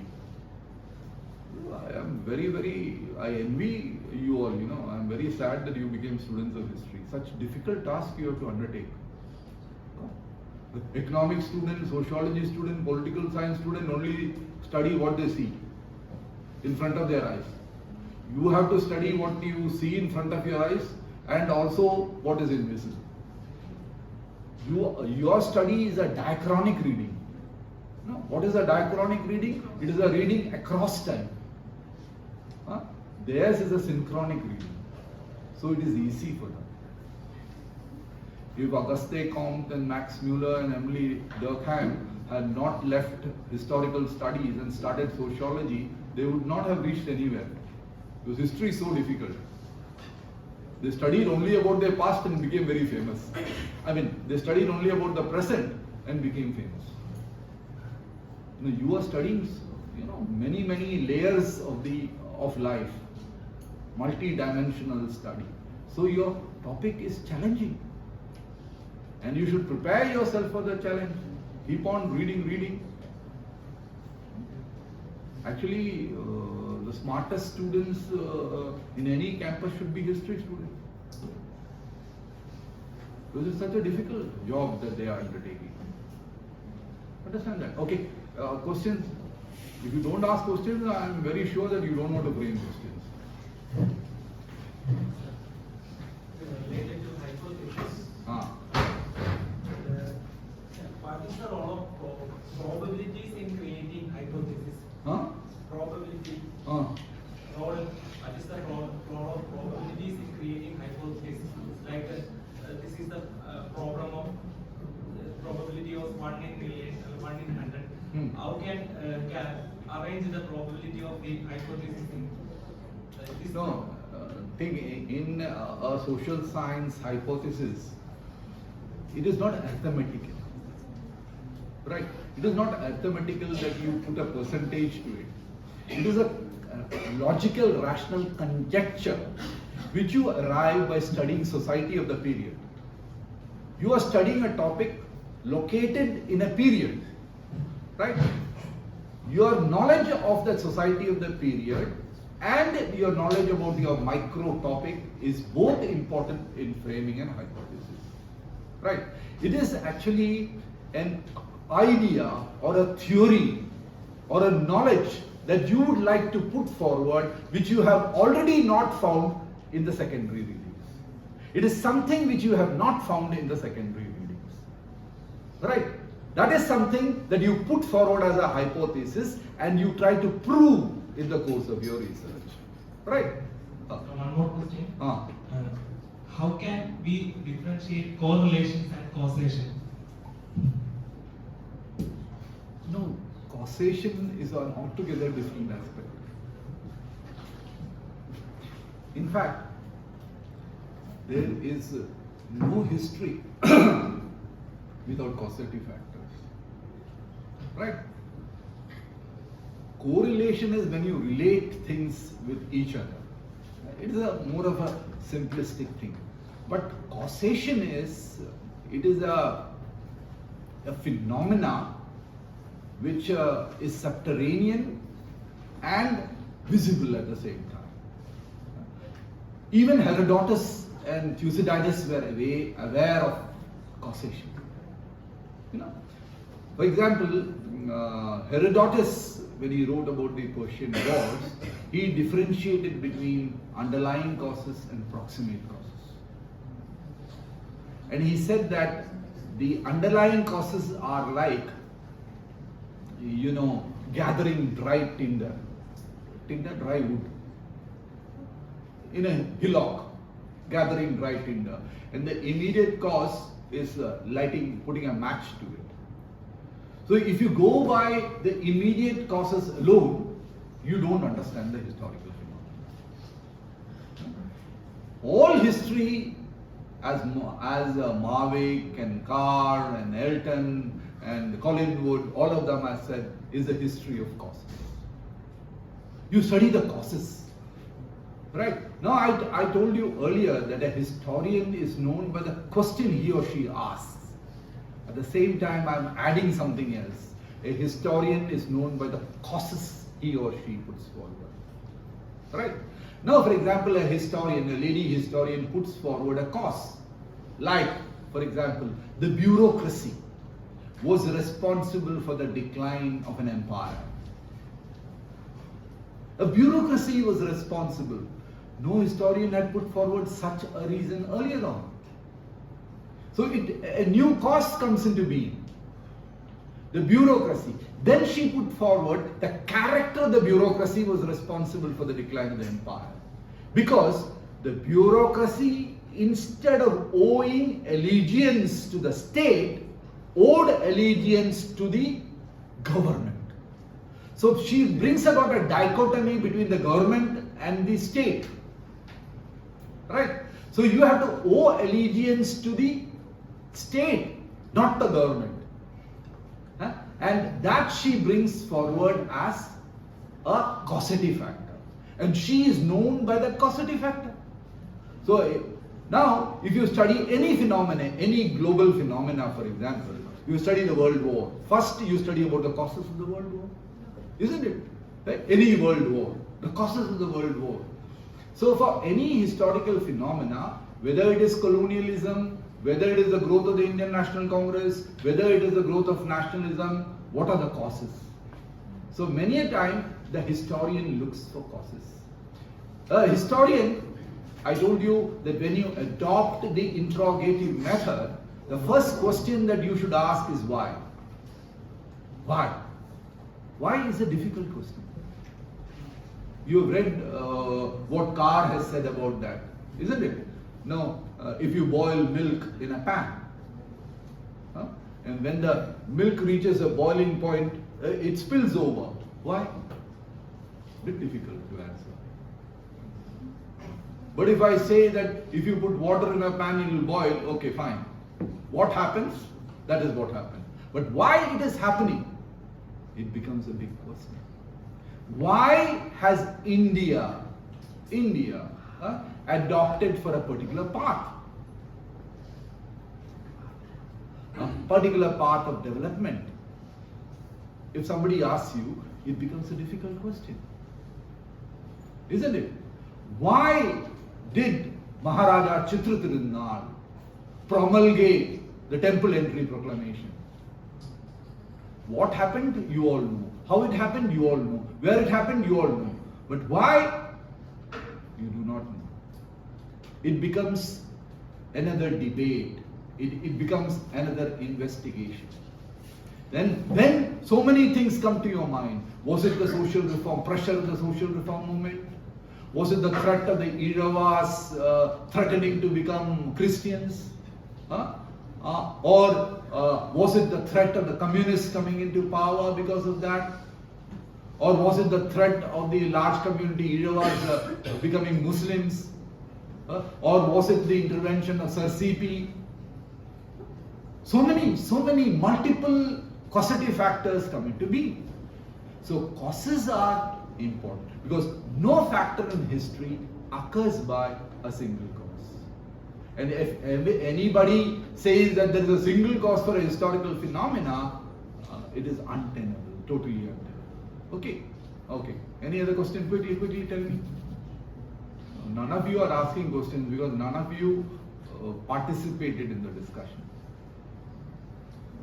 I was telling Professor Shahji that every 15 minutes I will be asking you to ask me questions. First of all, sir, your presentation was very nice. I have a small doubt. Yeah, Amir Jina. Amir.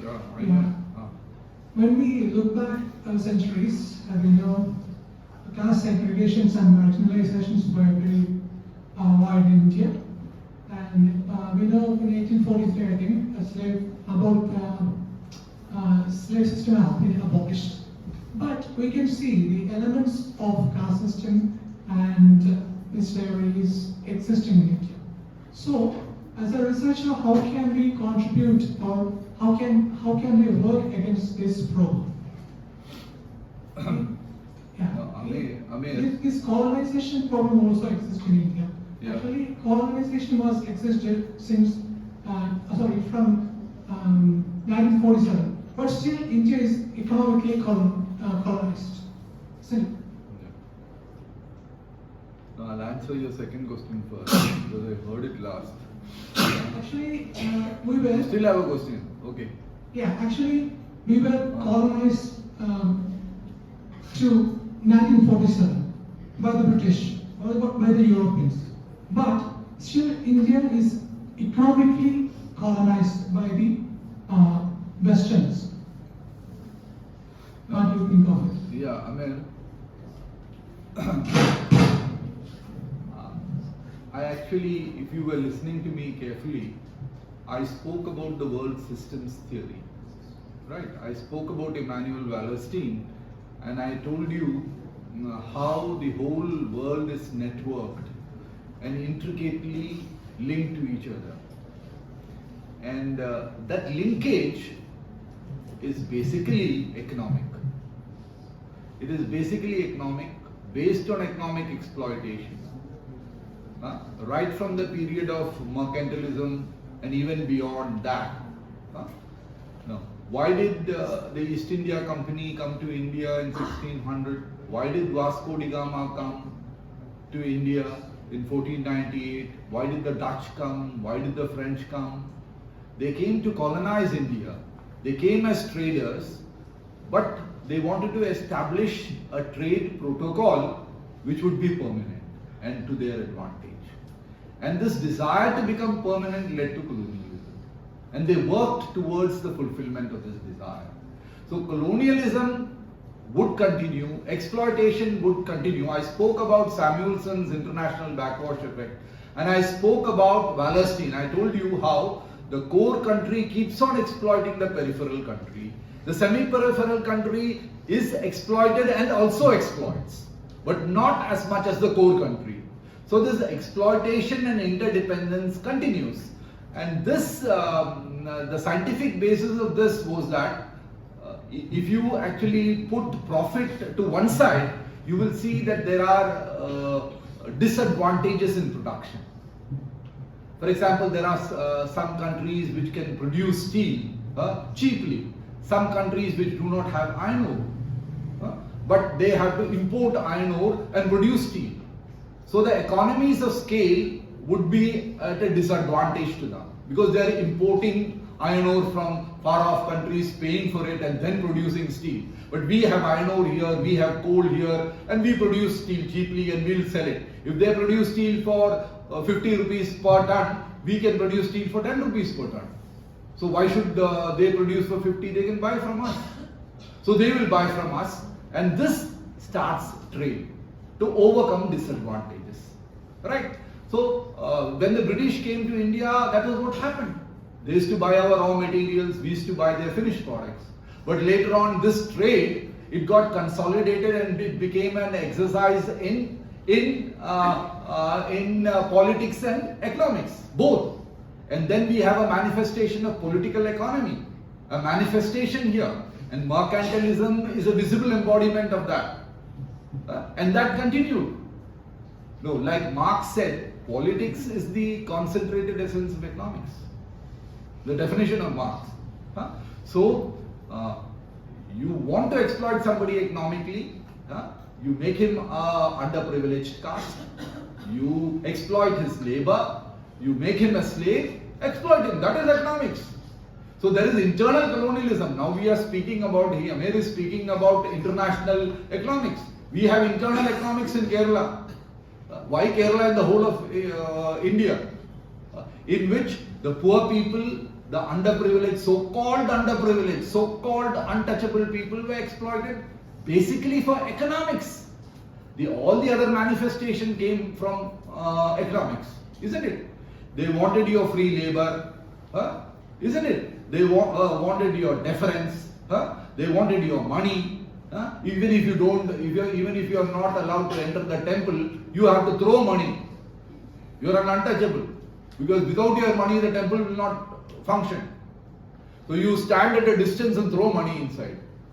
And if you stop throwing money, what happens is, and the temple, the whole temple architecture would collapse. So this system was there. Internal colonialism was there. Internal colonialism continues even today. Now we are speaking about external colonialism. Why are we speaking about the British?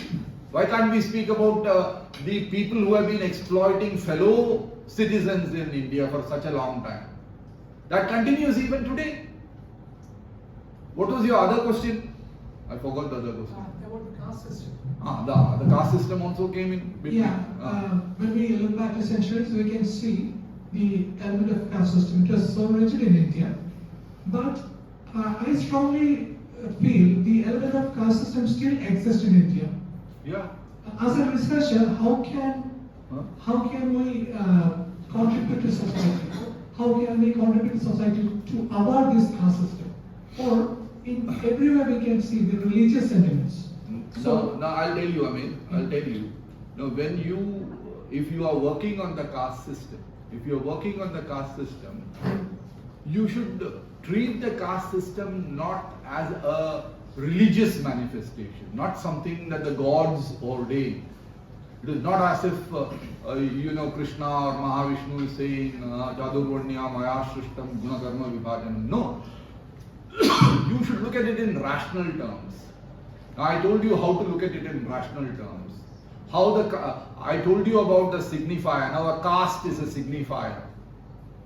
You raise the signifying aspect of the caste to a higher abstract theoretical level and show your readers how it was part of a network of exploitation and oppression.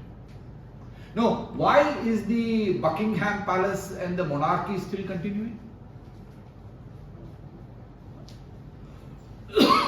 They are enjoying the deference, but they do what they like. They can do whatever the royalty can do, but they live off the money of the British taxpayer. But just because of a practice, the British people are not ready to denounce monarchy, nor are the Commonwealth nations. So it is a contradiction. It is an anachronism in a way. You call it one of the oldest democracies, but there you have a monarchy sitting on their head. So this happened even here in Travancore. Occasionally you bring the Kaudiyar lady here and say she's a princess. Who said she's a princess? It was abolished long ago. Isn't it?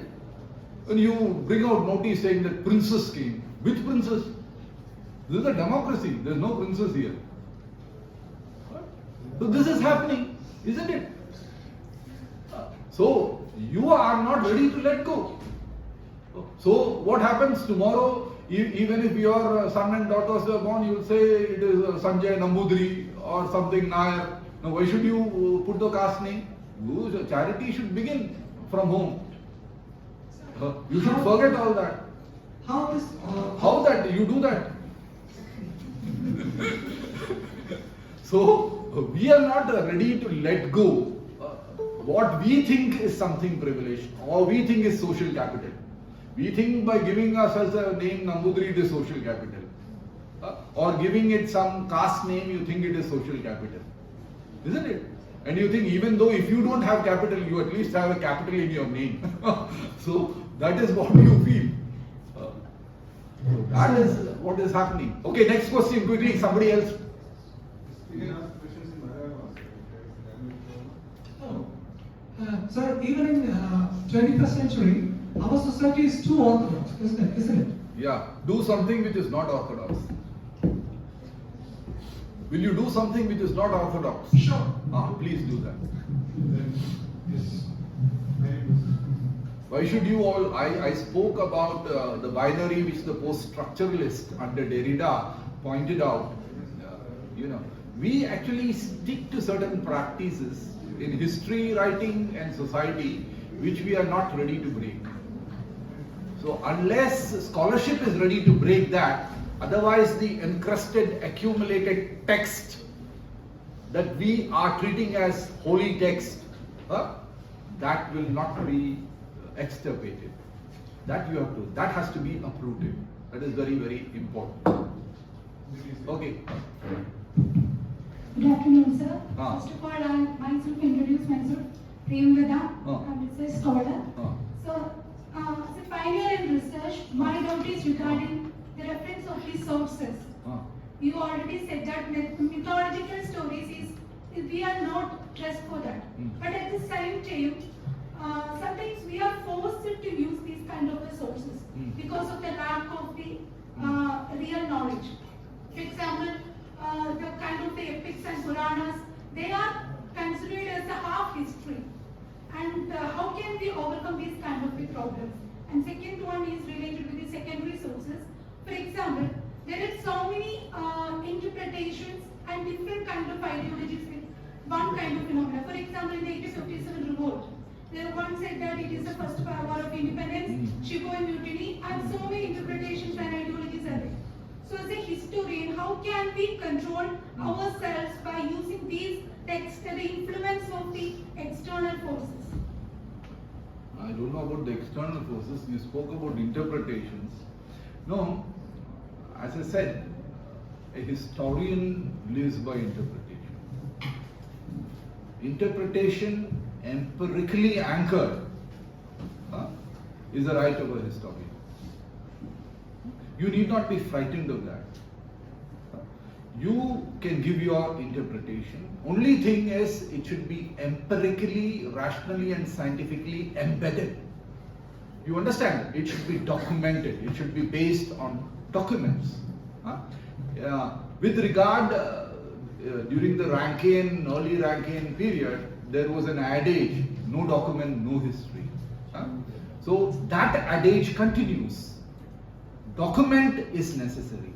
Data is necessary. History is not something which you spin out of your head. It has to be based on documents.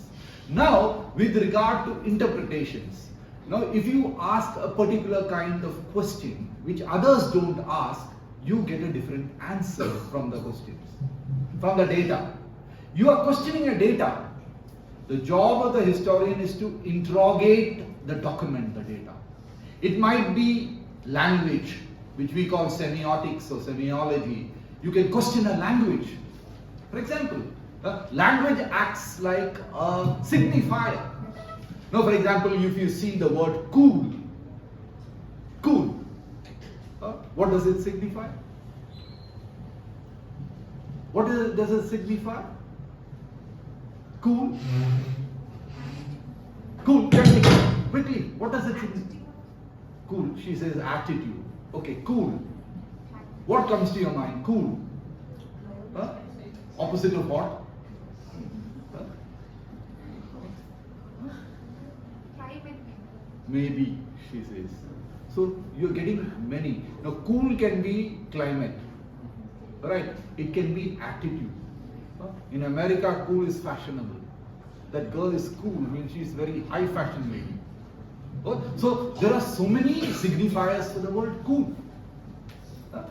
Just like that, when you question data, your question will determine your answer, isn't it? Isn't it? If you ask the wrong question, you will get a wrong answer. So your question determines. As I said earlier, a historian is known by the question he asks. That is why in methodology you say you interrogate the sources. You interrogate the sources. Just like a policeman interrogating a criminal or a culprit, you are interrogating the sources, and that is why in another way you have said that history is a dialogue between the past and present. Because one person asks a question, you get an answer, you ask a question, it is an unending, it never ends. You keep on questioning and getting answers.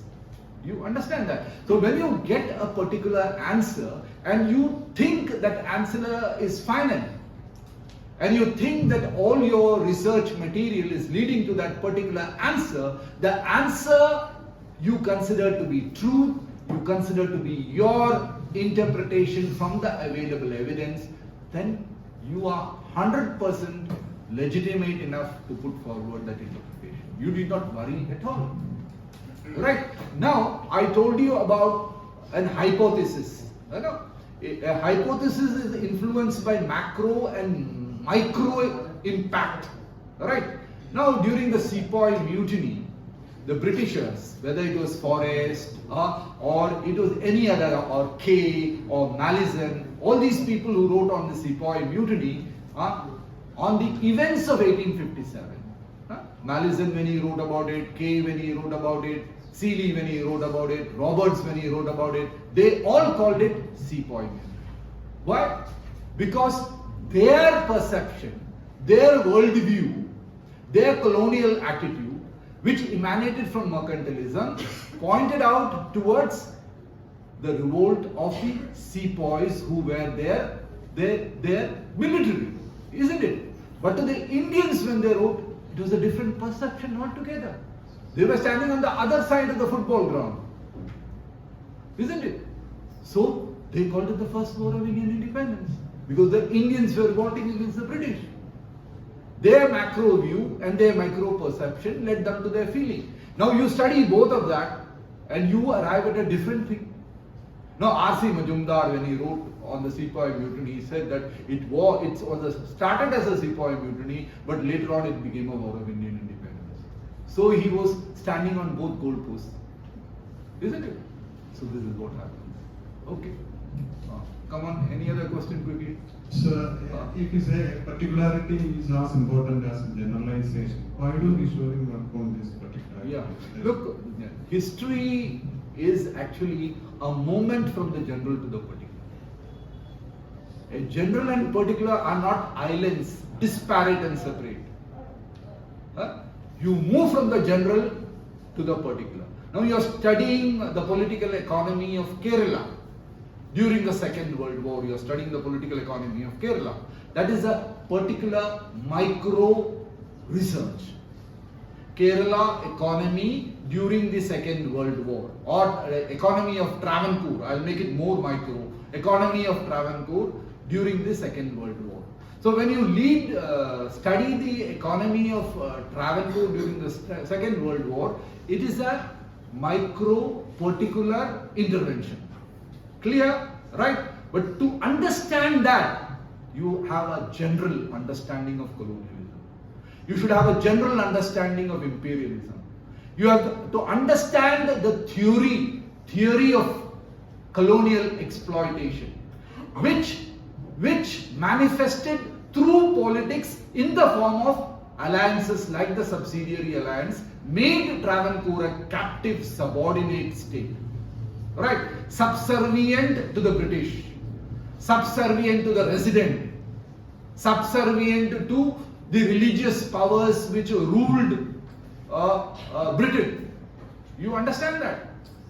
So, if you don't understand the general, you don't understand the particular. There is nothing called particular research. Right?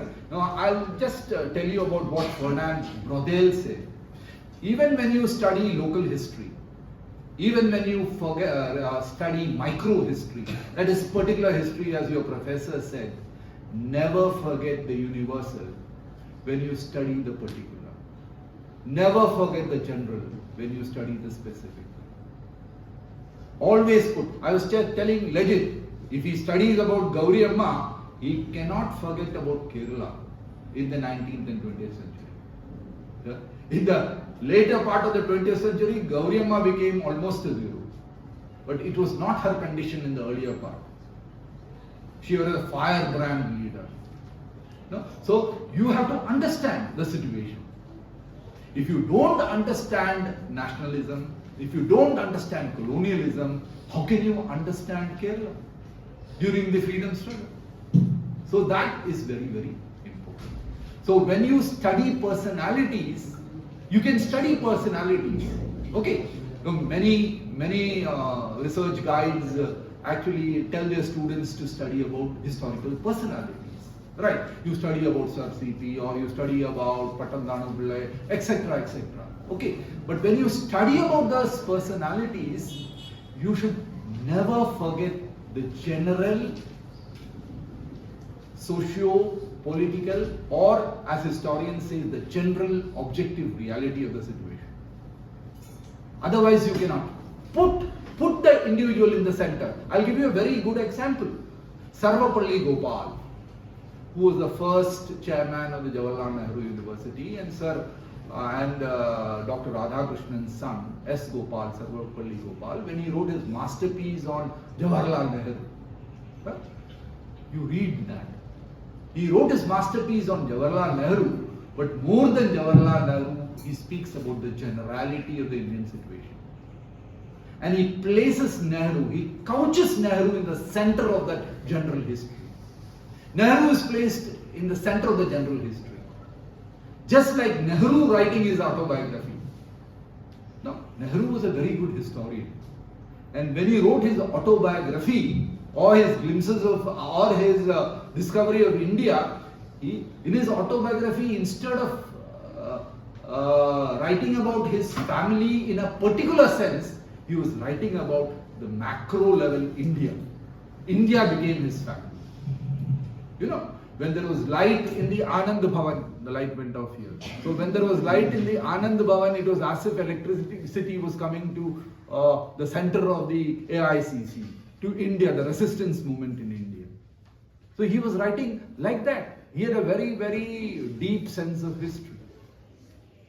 And what we need as students of history is a very deep sense of history. You think historically, speak historically, write historically, converse historically, discuss historically. Everything that you say should be in terms of history. Then you become good students of history. You would become leaders of the academia. That historical sense is very, very important. Okay.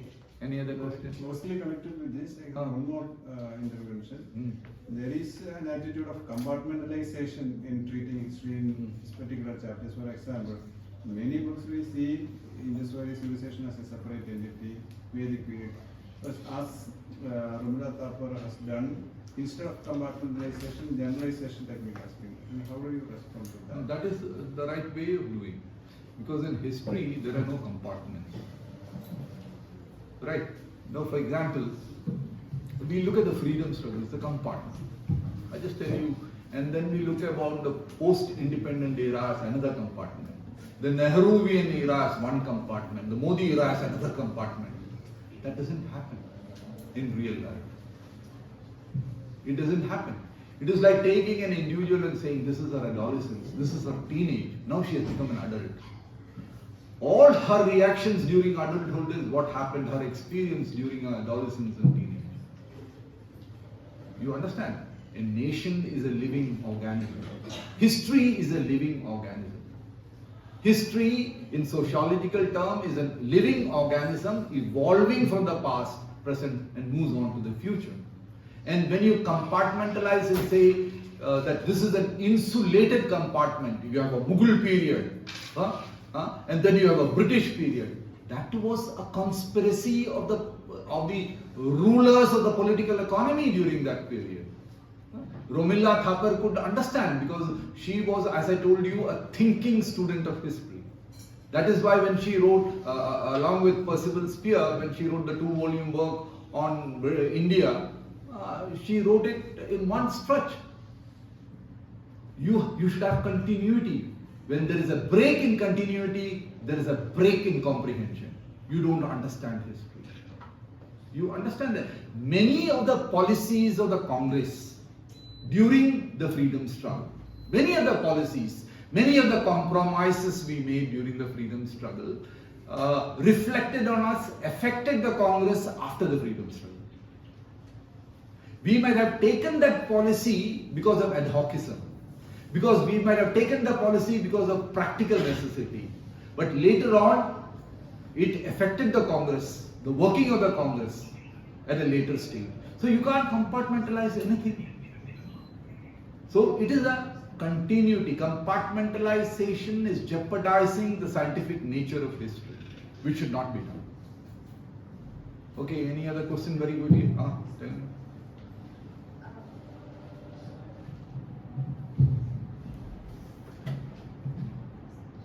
So myself, Aryan, I'm a research scholar. So first of all, I would like to know whether there is a concept known as ontological. Yeah. And what's the difference between ontological and ontology? Ontology is ontological. So, Now, second question. How, it's a doubt from myself. you should remind me if I forget the first or second question. Okay. Tell me the second. You have only 2 questions? Yeah. Okay. So sometimes, even while practicing, it seems like logic and ontology overlaps. How can it be done? No. Look, actually, when I asked you all to read, once you select a topic, I told you something very important. What was that? Read all the secondary sources. When you read all the secondary sources, what happens is you understand the ontology of your theme. You understand the nature of your theme. You understand that? Ontology is the nature of a historical milieu. You understand that? It is a nature, ontology. Now this ontology was debunked by the post-structuralist. Ontology was debunked by Jacques Derrida.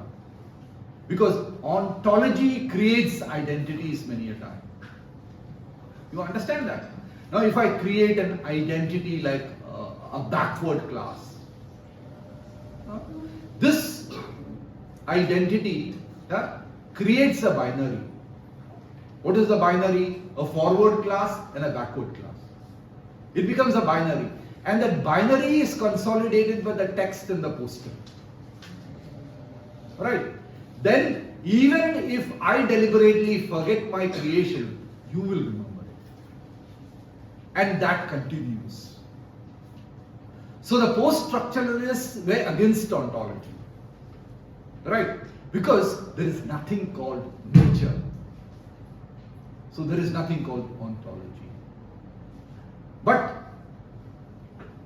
what I would say is that an ontological position is very, very important to understand the problem. Why?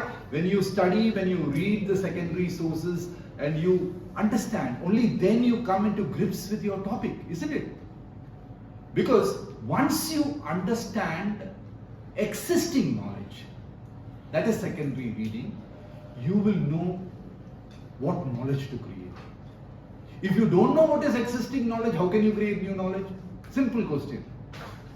You're doing research. You don't know what is knowledge, existing knowledge. Then how can you create new knowledge? Your task is to create new knowledge. That is why in research, a knowledge review becomes mandatory after the introduction. Right? Without a knowledge review, you cannot juxtaposition what you have created. You understand? The new knowledge you have created, you cannot identify. So, it is very important that an epistemological, episteme means knowledge. Greek word, episteme, knowledge. So, ontology is, epistemology is knowledge of knowledge. Right? It is knowledge of knowledge. So, you actually create a knowledge, understand what existing knowledge is. Now, if Einstein did not know Newtonian theories, will he create the theory of, no, he will know. Isn't it? No, if we don't know the survival of species or the fittest species of Charles Darwin's theory, how will we move forward? Even Karl Marx would not have come up with this fourth stage of capitalism called imperialism if he did not know about mercantilism and the colonialism, etc. If he did not know about the economy of the period. So you have to know about existing knowledge. You have to know about your surroundings. The first thing that you have to do is that. A student of history should be a good student of the present and the good student of the past. Very difficult.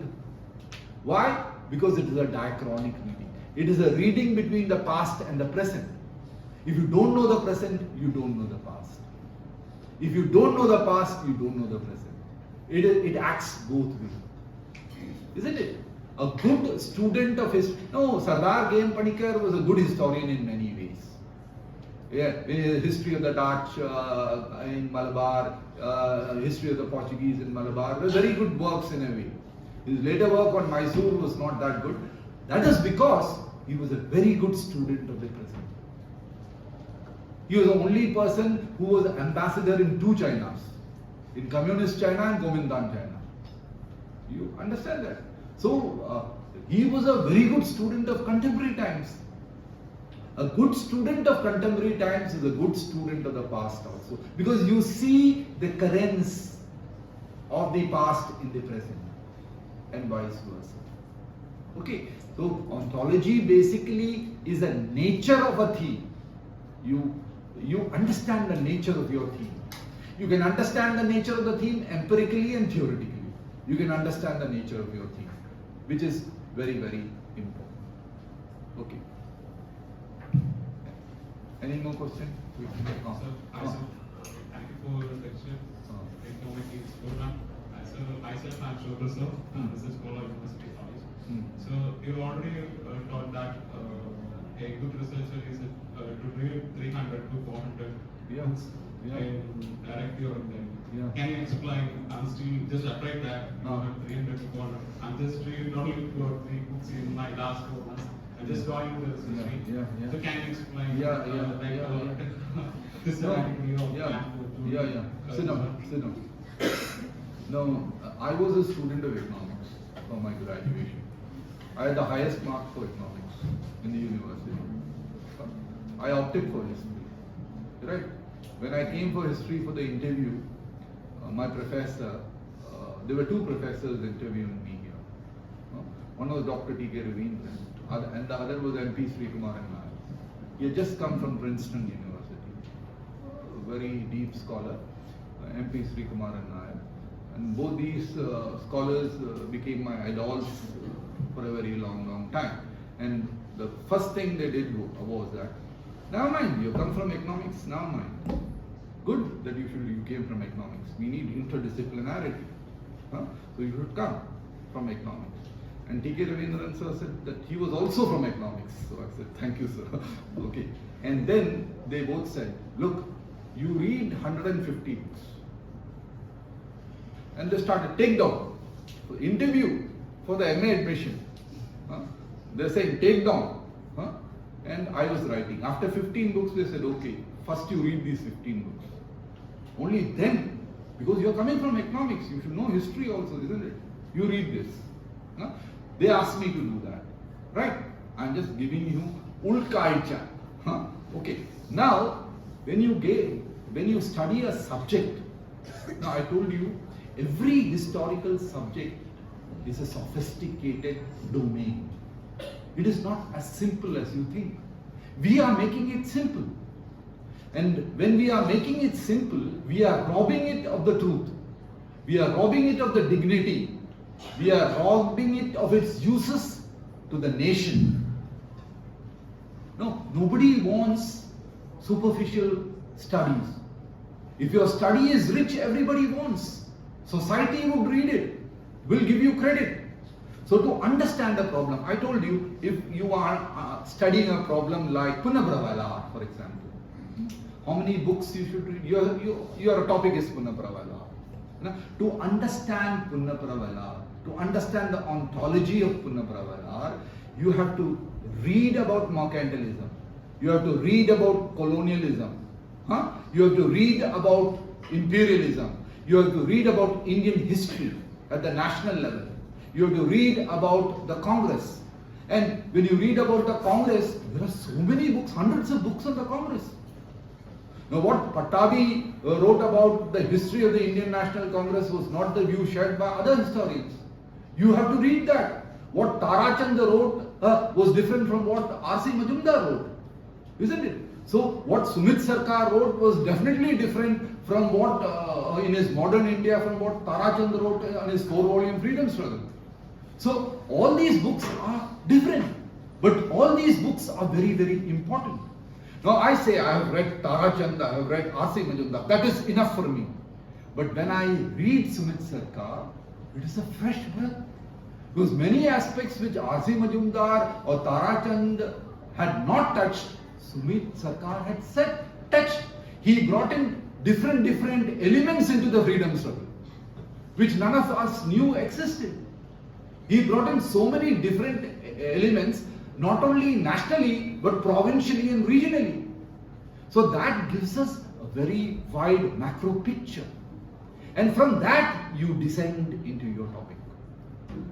You know, in historical research, you write an introduction first. That introduction is a macro perception on your topic, your 300-page writing. It is the quintessence of your 300-page reading. You have become an authority. If, for example, there are only 200 works which directly or indirectly affects your subject, read only 200 works. You don't create another 100. Okay, read only 200 if it is that. But that gives you a perception of the existing knowledge, the existing epistemology. And from that existing epistemology, you descend into your hypothesis. Your hypothesis is the end of your introduction. You make a hypothetical statement of the end of your introduction and go into the subsequent chapter, the first, second and third chapter. Clear? That is how it is done. Okay. Any other question? Vaishak? I don't have a question, but since you have both your experiences, I would like to trigger some kind of, for the students. I don't know why you are mum. The students are mum. I don't know. Usually when they speak with us, they used to tell all the queries. That is because they like you very much. Not because of that. I am asking for you, on behalf of you, because since Sir was, you are the director of an oral history project, a prestigious oral history project at UGC, which was about the oral history of freedom movement in Kerala. So that took about a long time. We all were there, most of the courses were there. And that was continuously a travel down the length and breadth of Kerala. We had a lot of experiences. This is how we learned. And now the matter is that I would like you to share your experiences, how you had dealt with the oral history of. You ask a question. Yeah, you dealt with the oral history. How did you You are- frame? No, I I'm am not asking giving for- my experience No, here. no, I am asking on behalf of this. No, you frame a question How did you, with how regard did to my you talk concept- here. How did you conceptualize the questions? How did you frame your questions? No, that is, framing a question depends upon each individual, the individual you ask the question. That is how you frame a question, right? Now, if you are asking a question to a comrade who was largely an illiterate comrade, I don't like to use the word illiterate, but what I'm trying to tell you, a comrade who had never got the opportunity to go to school or college, but who was conscientized by other comrades during the freedom struggle, right? That happens many a time, and other comrades like a party ideologue coming and indoctrinating you, and the party ideologue takes classes for you and indoctrinates you. Where the Communist Party or the Congress Party has classes, the Communist Party regularly used to have classes once upon a time, and the people became so serious about the classes that the Naxalite Movement broke out. Then they stopped the classes. So these classes actually indoctrinate people, and what they have been indoctrinated, they answer questions like that. Like when you frame questions, I told you all history is about framing your questions. You should always keep on questions in your mind. If you don't ask questions, that means the light of knowledge is not burning in you. You are still not a researcher. The question should come. Because when you actually read, question should come. You should keep your brain, your thought process on. Never switch off. Even if I sleep, even if I eat, my brain keeps on working. I keep on thinking. Even if I don't produce anything, I still think. You thinking. And production is different. You might not produce. Even though you are competent enough to produce, you might not produce anything for various reasons. But that doesn't stop you from thinking. So thinking as a research scholar, your thought process is very, very important. And your thought as a student of history should be imbued with history, right? So you go to a person, a Punapravalar scholar in Alapura, you are going and questioning, right? So how do you frame your questions? That was what he asked. He has asked a very, very broad question, how you frame. Now, when you frame a question, there are two aspects to the question. Like, why did he come into the movement? You want to know. A person is ready to give up his life. Now, what made him ready to give up his life? You're joining Bhagat Singh. Why? You ask Bhagat Singh and Rajguru and Sukhdev why they decided to throw bombs. Because they knew that they would be killed. Even more excruciating than being killed. The British jail. The torture inside the British jail. You just can't imagine the sacrifice they made. If they were shot dead, okay.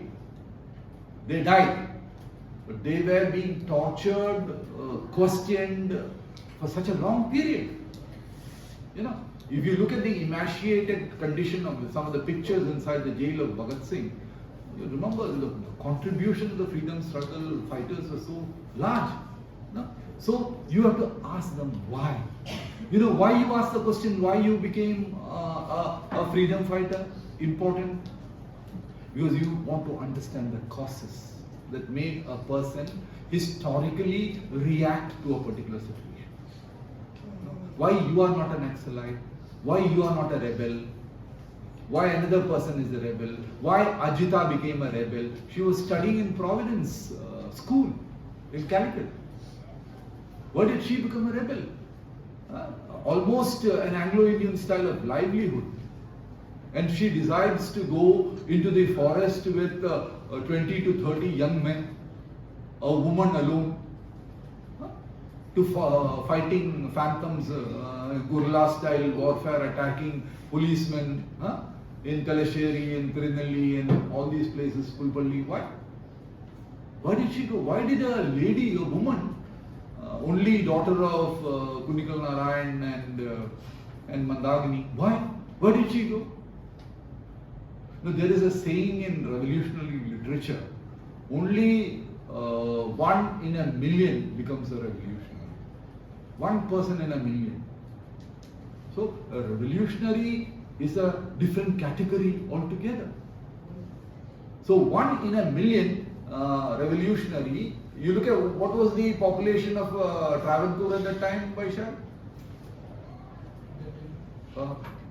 During the Punnapura Valar, what was the population?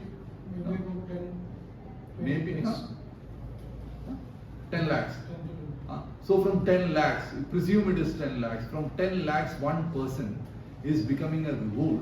And he knows that he would be killed or mutilated. He is fighting against, he is fighting with lathis and batons and spears, fighting Sir CP's Travancore army. He knows all that. But he goes. Why does he go? Is it extreme poverty? Is it social discrimination? Is it love of the nation? Is it a desire for a new world? Is it a desire for a new order? Is it a desire for a communist dawn? What is it? No, these are things which we would want to understand. So you ask him questions like that. That is the first questions that you ask, because that is a very, very important question in a way. Because you want to know why a revolutionary has become a revolutionary. You know, I have asked Ajita many times, while she was in jail, while she was in parole, I have asked her, she had become furious with me, she had jumped from her chair and come to hit me, and then she had gone back and sat. I have even photographs of her jumping and dancing when she was a quite young lady at that time, because she did not have the answers many a time. That is what I thought. You know, why you actually do all this? So that is very, very important. Do you think that society had become so unbearable, or did you think that you can change society in one go? During the colonial period, okay, because there are so many contradictions, very intense contradictions in society, which was leading to conflicts. But in contemporary society, the contradictions were not that much. And here also we would want to know what the main contradictions were. Why they became rebels, why they became revolutionaries, what was their habitus that generated such a rebelliousness. So these were very, very important questions. So this is the way in which we question him, gradually moving towards, we ask them in an pyramid type of formation, the question, moving from a broad base to the top. Now, normally journalists ask in an inverted pyramid style. They go to the immediate effect, isn't it? They ask the first thing, immediate. You killed somebody, you killed that person, why did you kill? Then you come down to the background. That is the inverted pyramid style of news reporting. But we asked in a historian style, going from the base, broader base, to the top, to understand the socio-economic and cultural condition which actually generated such patriotism or such rebelliousness. We were great admirers because what they were doing we could not obviously do. So we were admirers and wanted to know that. Thank you, sir. Moreover, you took a very pertinent question which in the academia itself there is a question mark, like oral history. This is what the students used to ask. Oral history being how about the oral reliability of the oral sources? The thing is, Vaishak, as knowledge progresses, our perceptions also keep on changing. There was a time when we resorted to oral history. For example, when history was born at the time of Herodotus and Thucydides, a lot of history was written in the oral style. The mythology, somebody asked me about the mythological aspect. the mythological type of history was written. If you read Herodotus, the Persian wars, he has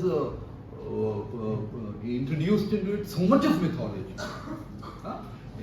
Perpetual nights, perpetual daytime, and salmon which was colored. So many things that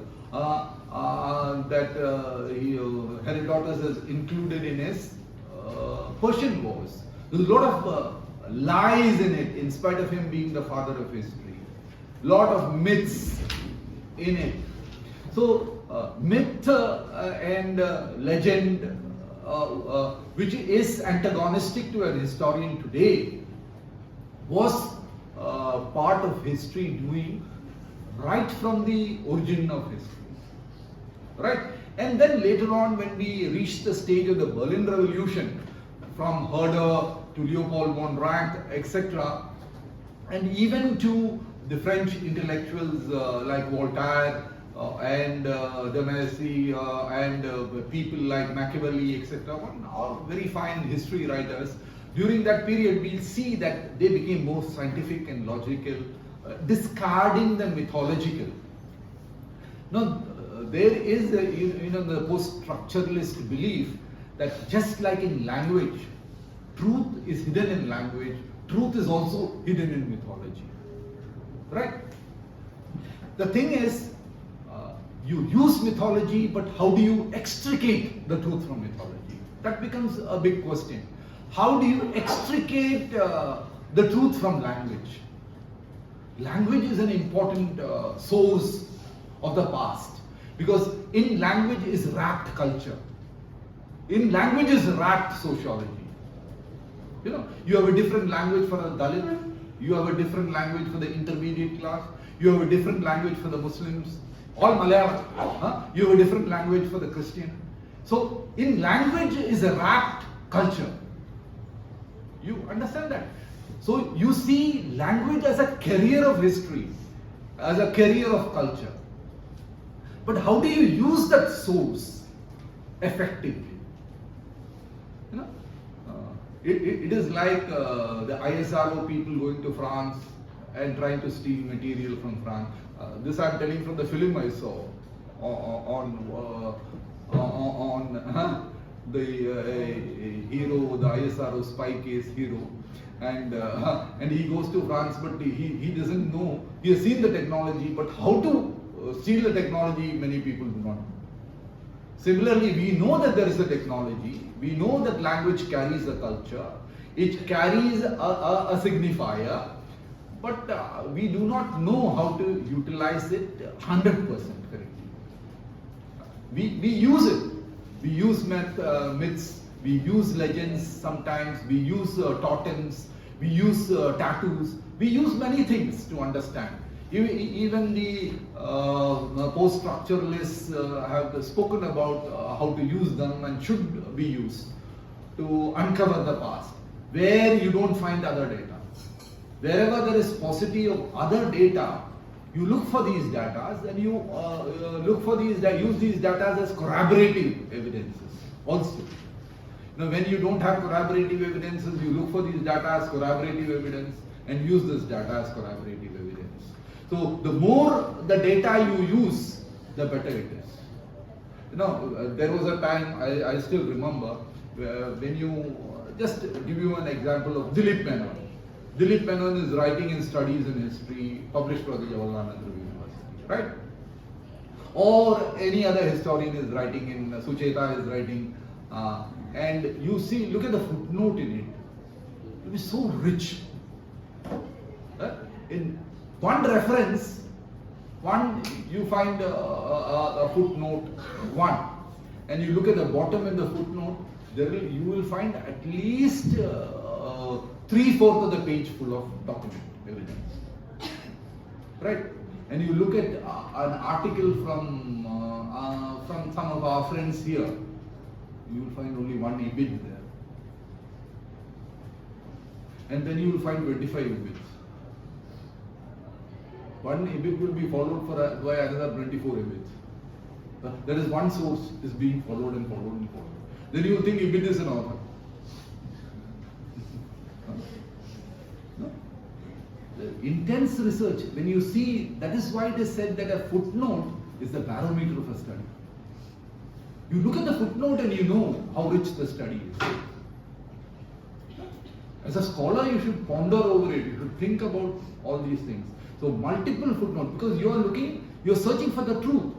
And the truth cannot be proved by a single fact. No? Because life is so sophisticated. Today's friend is tomorrow's enemy in society. Today's BJP man is tomorrow's congressman. So you can't know anything in life. So it is very sophisticated. So your work of history should be highly documented. Make it rich if you can. So that is what it was.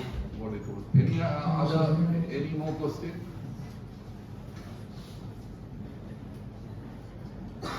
I am willing to take on any question.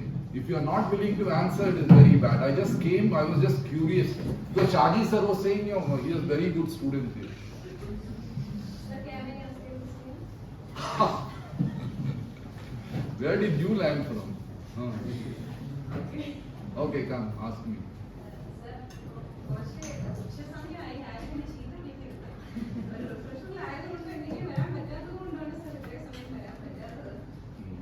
First of all, Dr. Suresh Jnaneswaran എന്ന വ്യക്തി നമ്മുടെ teacher മുതലുപരി എൻ്റെ ഗൈഡറുകൾ എന്നെ പോലെ ഒരുപാട് പേരുടെ PhD ഗൈഡായിട്ടുള്ള ഒരു വ്യക്തിയാണ്. അതിനുപരി എനിക്ക് തോന്നുന്നു ഞാനിപ്പോൾ എൻ്റെ ഡിപ്പാർട്ട്മെന്റിനെ പറ്റി ഒരു അസസ്മെന്റ് നടത്തുകയാണെങ്കിൽ scientific historian of our department എന്ന് ഞാൻ പറയും. അതുപോലെ എന്നെ പോലെ എൻ്റെ ഒരുപാട് കുട്ടികളും പറയും, അല്ലെങ്കിൽ എൻ്റെ ജൂനിയേഴ്സും ഒക്കെ പറയും. മറ്റു കാര്യങ്ങളൊന്നും ഞാനിവിടെ നോക്കുന്നില്ല, കാരണം I think he's the right person. കാരണം കുട്ടികളുടെ ഇടയിൽ എല്ലാവരെയും ഇൻക്ലൂസീവ് ആയിട്ട് കാണാമെന്നുള്ളൊരു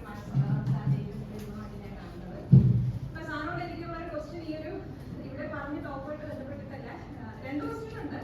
അതിൽ ഒന്നാമത്തെ ഒരു ക്വസ്റ്റ്യൻ എന്ന് പറഞ്ഞാൽ നമ്മൾ ഓരോ ടോപ്പിക്കും റിസർച്ച് ചെയ്യുമ്പോഴേക്കും അതിന്റെ സോഴ്സസ് എന്ന് പറയുന്നത് ഞാൻ മനസ്സിലാക്കിയെടുത്തോളം ഒരു ടോപ്പിക്കിന്റെ നേച്ചർ അനുസരിച്ചിട്ടാണ് സോഴ്സസ് വരുന്നത്. പൊതുവെ കുട്ടികൾക്ക് ഏതൊരു ടോപ്പിക് എടുത്താലും ഓടി ആർട്ടിസ്റ്റ് പോവുക, പ്രൈമറി സോഴ്സ് എന്ന് പറയുന്ന എല്ലാ പ്രൈമറി സോഴ്സ് അവിടെ മാത്രമാണ് എന്നുള്ളൊരു തെറ്റിദ്ധാരണ. അപ്പൊ അതിനെപ്പറ്റി ഒന്നാമത് സാറിന്റെ ഒരു മറുപടി എനിക്ക് വേണം. രണ്ടാമതായിട്ട് നമ്മൾ ഇന്ന് കാണുന്ന ഒരു പ്രവണത, നമ്മുടെ ചരിത്രം എന്ന് പറയുമ്പോൾ നമ്മളൊരു കുണ്ടുകളത്തിലെ തവളകളെ പോലെ നമ്മൾ നമ്മുടെ ഈ ഒരു സ്ഫിയർ മാത്രം കാണാതെ കുറച്ചുകൂടി വിശാലമായിട്ട് ചിന്തിച്ചു കഴിഞ്ഞാൽ, നമ്മൾ നാഷണൽ ലെവലിൽ ചിന്തിച്ചു കഴിഞ്ഞാൽ ചരിത്രത്തിന്റെ ഇറേസർ നടന്നുകൊണ്ടിരിക്കുന്ന കാലഘട്ടമാണ്. ചരിത്രം വായിച്ചു കളയുക, അതൊരു മെമ്മറി വായിച്ചു കളയുക, അതൊരു ഐഡന്റിറ്റിയെ വീണ്ടും ഏതെങ്കിലും തരത്തിൽ പോളറൈസ് ചെയ്യാനുള്ള ഒരു അറ്റംപ്റ്റ് നടക്കുന്നുണ്ട്. സാറിന്റെ അഭിപ്രായത്തിൽ ഈ പറയുന്ന eraser of history, what will be the end result of that? That is my 2 concern. Thank you so much for giving me the opportunity. You came from the refresher course to ask this question.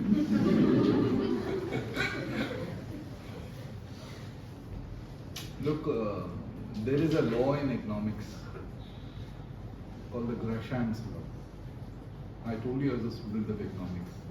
So there is a law called the Gresham's law in good money driving out bad money. Right? So good money eventually drives out bad money. Right? So when a person writes propaganda history, now there are different kinds of history. Propaganda history.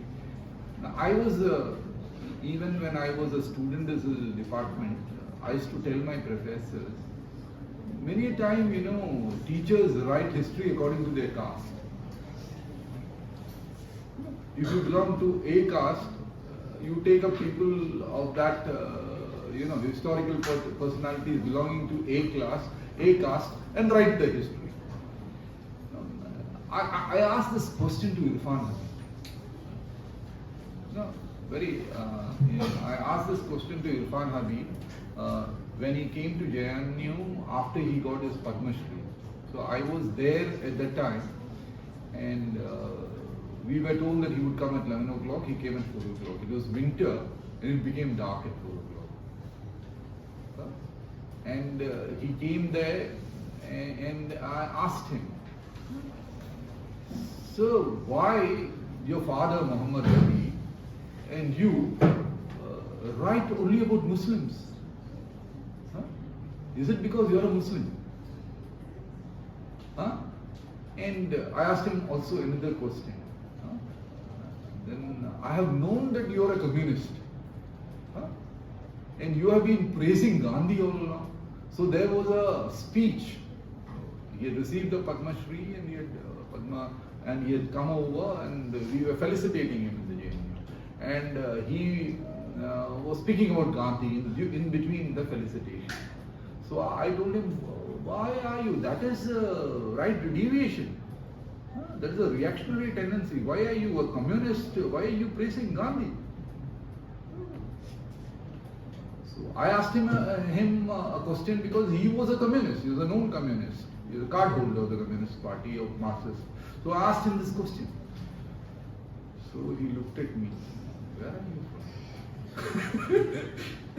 Where are you from? I said, I'm from Kerala. No wonder. The next question is, no wonder you are asking me this question. Comrade EMS used to ask me this question. He came up. Comrade EMS used to ask me this question about this right deviation. No, the thing is, my family and Gandhi's family was very close. Gandhi used to visit my house regularly. His maternal grandfather was a great Congress leader. And his mother was also a Congress worker. So Gandhi used to come to their house regularly and he had a great amount of affection for Gandhi. And that is why he brings in Gandhi. Right? And with regard to taking up Muslim topics, only medieval Indian history, he said that, look, I had grown up under the shadow of my father, Muhammad. Though he took a multi-volume on the Mughal history, he was trained in Oxford, just like Irfan Habib was also trained in Oxford. But he was a scientific historian, writing on the Mughals. He said that since my father worked on the Mughals, on the medieval period, the Sultanate and the Mughal period, and I became so familiar with the Mughal and the Sultanate period, I could see the yawning gaps in the Mughal history. Right? And I felt that where my father had not worked enough, for example, the economy of the Mughals under Jalaluddin Muhammad Akbar, where he had not worked, I thought I would work on that area. It is not because of anything else. Because I thought that I would do greater justice than an outsider. So I worked on that area. Outsider means a person who doesn't belong to the Muslim community, because I was asking a communal loaded question, isn't it? So he brought up, in fact, he brought up a masterpiece on the Mughal period, the Atlas of the Mughal Empire, which is a masterpiece. Nobody had worked so much, and it's so difficult, I tend to say that nobody can work so much. The whole provincial revenue system, the whole Mughal area, he mapped up. It is a Herculean task. And many times I feel that he has a hump. Long time he'll sit and write like this. And so that was his answer. Now, when the question comes of erasing history like the Mughal period, nobody can erase the work of Irfan Habib. Because after all, even if you pour bad money into the economy, the good money would assert itself one day. Going by the Gresham's law. There might be a temporary swing. That happens. When the BJP comes to power, a lot of people who opposed the BJP go and join the BJP and become ministers also. I just don't understand how the BJP people are tolerating it. Leave alone the Congress or the other party people. I don't know how the BJP people are tolerating it. The people whom they oppose becomes a minister and sits there. The Scindia family, the whole father were leaders of the Congress, he goes and becomes a minister. I just don't understand that. But for him, politics is the art of the possible, probably. And this is happening. So for power, when power, that is why many a time you call it political economy, because economic interest and political interest lies intertwined, and history becomes a very important factor. And the BJP, frankly speaking, is frightened of history. For the simple reason that they don't have history. Because they have no role in the freedom struggle as such. Very objectively speaking, I'm not speaking against the BJP as such, but I'm speaking the fact is that they actually don't have a role in the freedom struggle at all. I remember Sucheta writing on V.D. Savarkar when I was there in Delhi and making a presentation on V.D. Savarkar, and the truth about it. The people who do not have a history, do not have a role in the freedom struggle, they can only steal and usurp. You know, Sardar Patel becomes a BJP man, Bhagat Singh becomes a BJP man, Swami Vivekananda becomes a BJP man. I don't know, they are only frightened about Jawaharlal Nehru. If that was possible, he would also become a BJP man. Because the anchor, the ideological anchor of the Congress is held by, the modernist angle is held, anchor, the spectre is held by Jawaharlal Nehru, they can't touch him. But all others, they are trying to usurp. And that, it is for you to decide. It is for the people to decide whether their history will last or not. Ultimately, it is the people who decides whether a film is good or not. Isn't it? Whether it will reach the box office or not, you have to, students of history have to decide. Isn't it? Huh? They can write, let them write. But you have to decide. Let them produce films, you decide whether it is a box office hit or not. Ultimately, you are the one who should decide. That happens, you know. Many a time what is happening today is that, I'll just tell you one more point. There is something called rhetoric, which is largely political rhetoric. It is not based on fact, but it is historical, nevertheless. So, pure history and rhetoric are two different things. Rhetorical presentation is ahistorical. You know. Now, for example, if a right-wing Congress, right-wing BJP man goes and stands in the Palayan market and he speaks about history and the freedom struggle rhetorically, there might be people listening to him. But the students of history, the serious student of history is not bothered about it, frankly speaking. So that happens. If they write good history, well and good. If they can discover that there was anything called Saraswati, civilization, good. If they have evidence, it is good. We are not against it. We are only bothered about historical evidence in research. If there is evidence, and which Romilla or other people, the early researchers in Harappa and Mohenjo-daro couldn't discover, but they have discovered, fine and good, isn't it? If what Marshall and others couldn't do, and Mortimer Wheeler couldn't do, if they can do, it's good. Let them do. We have nothing against them. Only thing is, it should be rational and based on scientific evidence, not on conjured up evidence.